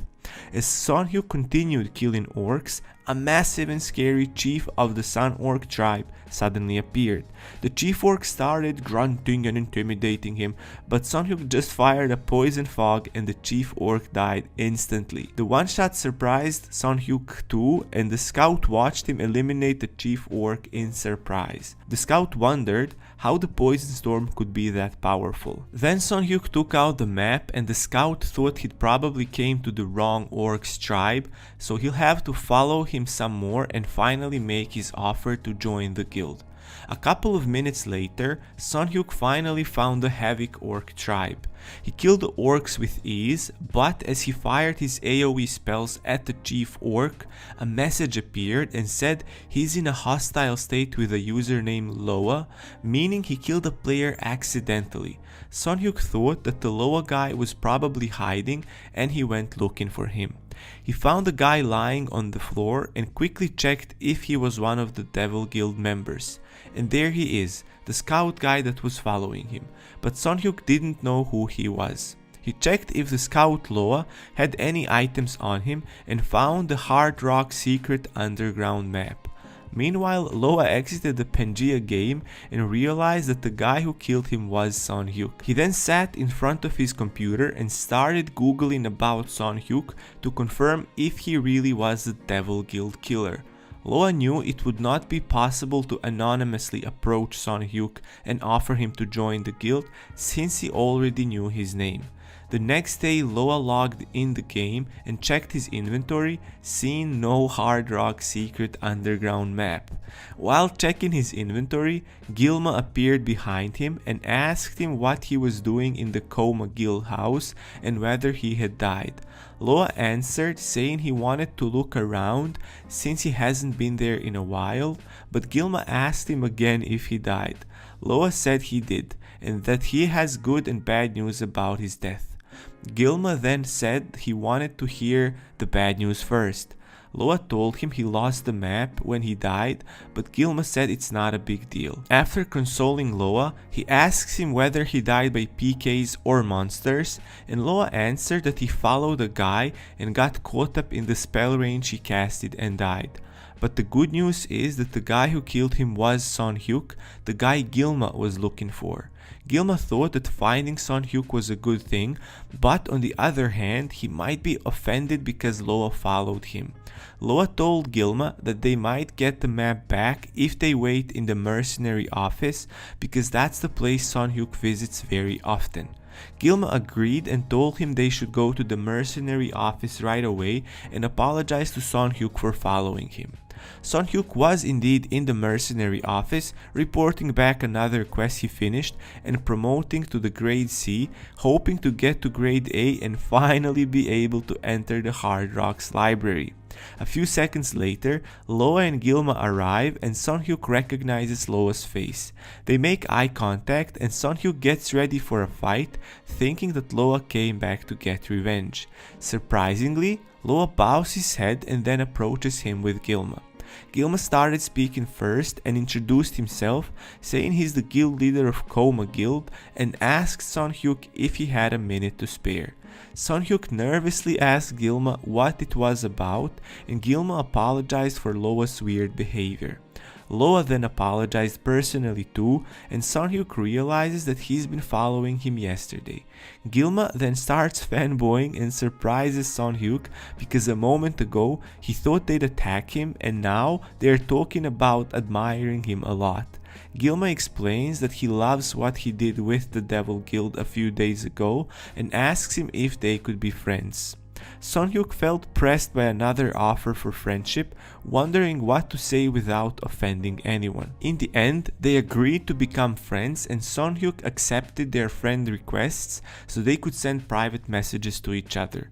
Gilma and Loa exit the mercenary's office and Gilma tells him that he's only at level 110, but Loa finds it difficult to believe since he's been wiping out the enemy guild members effortlessly. Two of them then talk about getting to the underground waterways, the place where Koma Guild elites were wiped out by the enemies, with Son Hyuk's help.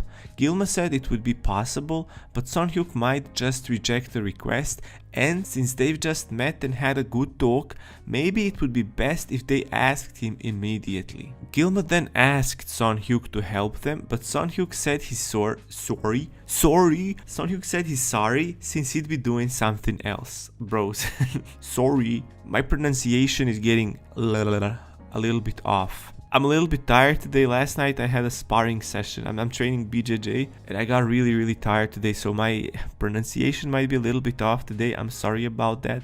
I hope you understand. I know you understand because you bros are awesome. Sorry for the distraction, let's go back to the story. Gilma apologized for interruption and said he could contact him if he found some time later, and Son Hyuk said yeah and told him to enjoy playing the game. Son Hyuk thought that they didn't know each other very well and the best thing would be focusing on getting the A grade. The next quest Son Hyuk was on requested him to visit Roman and solve one of his problems. He came to Roman's house and greeted the guard, asking for Roman's whereabouts, and the guard told him to wait for Roman in one of the rooms inside. Son Hyuk sat and waited and Roman finally arrived. Roman gave Son Hyuk a piece of paper and told him to come into his room to tell him a story. After telling the story, Roman asked him to do two things for him, and Son Hyuk hated the fact that he had to do two different things to complete one quest. Roman gave him a parchment to deliver to a person named Ketan who lives in Kamain Mountains, and then told him to take a red bead from him and bring it back. Son Hyuk felt relieved because the two things he needed to do could be done exactly one after another. Son Hyuk walked to Ketan's house and noticed that the house doors were smashed. He enters Ketan's house and saw him lying dead on the floor. A few hours before Son Hyuk arrived, Ketan held the red bead in his hand and heard a loud knock on his door. He could hear a group of people talk about breaking down the door and entering the house, so he slid the red bead through a wooden crack in the wall of his house. The intruders entered his house and asked about the red bead, which was the key to the secret cave of the Great Kelta. Ketan said he had no idea what they were talking about, so they stabbed him with a knife. The men kept searching the house and Ketan wished Roman could avenge his death. Son Hyuk's quest log updated and he received a message instructing him to go back to Roman and tell him the sad news about Ketan. Then the quest was updated and now he needed to find the red bead somewhere in Ketan's house.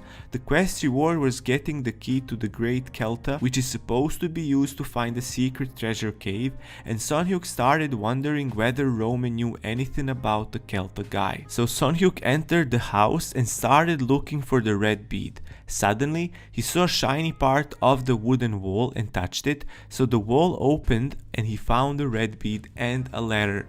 As he took the letter and the bead, he thought about going to the cave immediately, but the location of the cave was not listed just yet as he expected.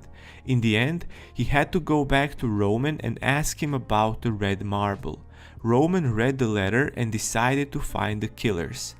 Then he asked Sun-hyuk whether he found the marble or not, and Sun-hyuk handed it to Roman immediately. Sun-hyuk left Roman's house but forgot to ask him about the cave. A few moments later, Roman hears a knock on his door and allows the person to enter. The head leader Heron entered the room and told Roman that the chief, who was at his deathbed, wanted to talk to him. Roman was surprised but happy the chief got better and decided to visit him. Heron told him to visit the chief in 30 minutes and not tell anyone about it. Roman walked to Chief's room, wondering if he really got better, since not even the best wizards and priests could heal him. He saw the Chief's wife Anna at the entrance of the room and greeted her politely. She told him to enter the room since the Chief is waiting for him. Roman entered the room and saw Chief in the same condition as before. As he turned to Anna to ask what's going on, she started screaming as if somebody's attacking her. He knew this was some kind of a trap and quickly exited the room, but Heron stood outside the room and started accusing him of attacking the poor lady Anna.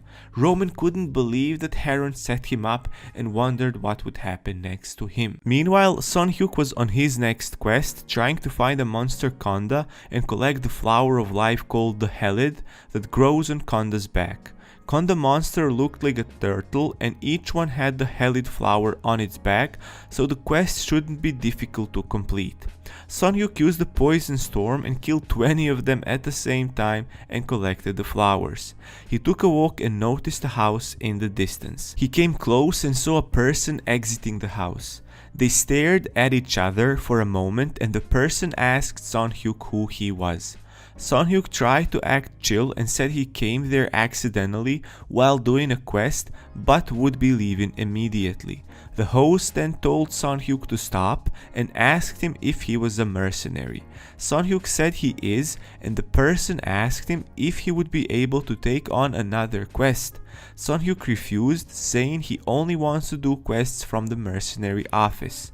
The guy started begging, saying it's a very simple quest and all he had to do is deliver a letter to his friend Roman, who is the group leader of the Copin Corps in Hard Rock, promising him 10 gold as a reward.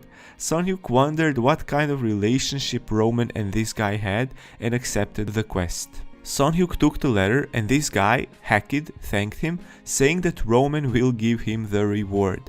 Sun-hyuk looked at him with a smile on his face and said it's not a big deal since he'll be going there anyways and Roman is his friend already. Hakid was happy to learn that Sun-hyuk and Roman are friends, and Sun-hyuk explains that the quest he's doing right now is given to him by Roman.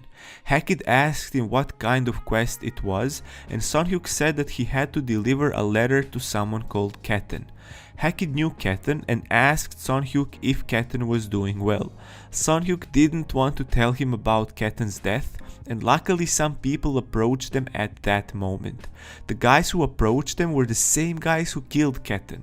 They looked at the guys and Sun-hyuk noticed they had the Devil's Guild mark above their heads, so he asked Hakid if he knew them. Hakid said he never saw them before, and the guys started talking about killing Hakid and Sun-hyuk. One of them loudly said that he already killed a guy at the first peak, so Sun-hyuk made a conclusion that he must be the one who entered Ketan's house and killed him with a knife. Ketan's killer, named Ghost, attacks Sun-hyuk throwing a knife at him, but Son Hyuk's passive saves him and the poison knife bounces back and falls on the ground. Both of them found the situation rather weird since they never failed to kill someone with a knife before.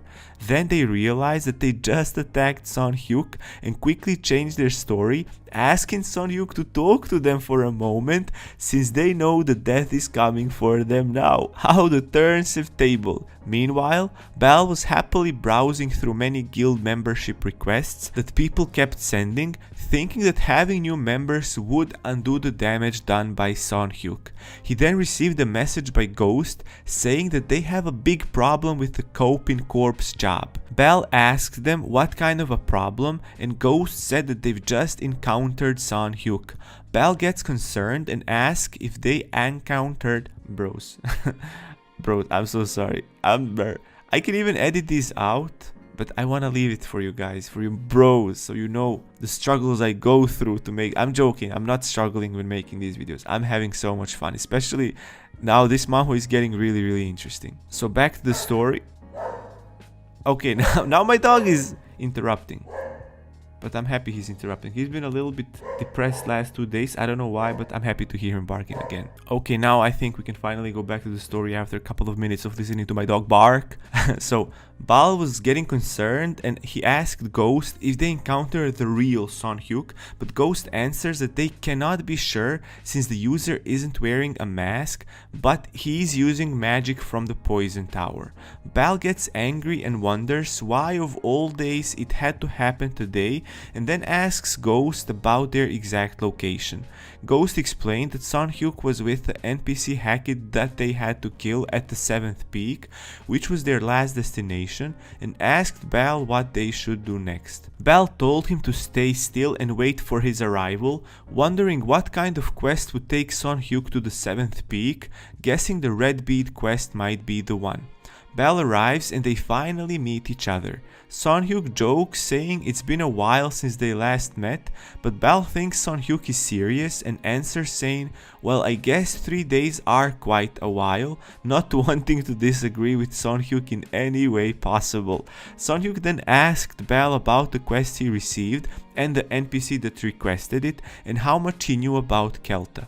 Bal then asked him if he really wanted to find out about it, and Son Hyuk said he really did want to find out about it. Bal gets uncomfortable and starts telling a long story, but Son Hyuk starts thinking that just finding out about the cave's location would have been enough. Fast forward, Son Hyuk arrives at Romance's house and tells the guard NPC to let him in since he's got a letter to deliver. The guard asked him if he really needed to deliver the letter directly to Roman, and after Son Hyuk said he did, the guard told him to wait a minute. Son Hyuk waited for some time, and instead of Roman, Heron arrived. Heron introduced himself as the head of the group, but Son Hyuk recognized him as the NPC who killed Roman's companions. Son Hyuk thought that Heron might have killed Roman too. Heron then requested Son Hyuk to give him the letter since Roman is quite busy. Son Hyuk tells the NPC that he doesn't want to give the letter to him and he'll come back later. Heron then told Son Hyuk to schedule an appointment right now so he could contact Roman and the two of them could finally meet. Son Hyuk asked him to tell him the exact time Roman's arrival, and Heron told him he'll be back by around 10 PM. Later that day, Bal had a meeting with Heron and was requested to catch a mercenary that would come to visit them at 10 PM that night. Not knowing that the person he needed to catch was Son Hyuk, Bal happily asked Heron about the number of people they need to catch the guy. Heron, happy with Bal's courage and determination, tells him that 3 people would be enough to catch the mercenary. Bros. Bal is so over his head. Yeah, that's the right phrase. So bros, that's all for today's video. If you want to find out how will Bal feel after he realizes he needs to catch Son Hyuk, please subscribe with bell notifications turned on. Please like the video, bros. Tell me something down in the comments. I love reading your comments. A lot of you guys have been telling me that I need to take a break because I might burn myself out, but honestly, I'm really 100% honest when I tell you this. Your comments really give me energy, more energy to make these videos as well. So please talk to me, bros. Have a great day and peace.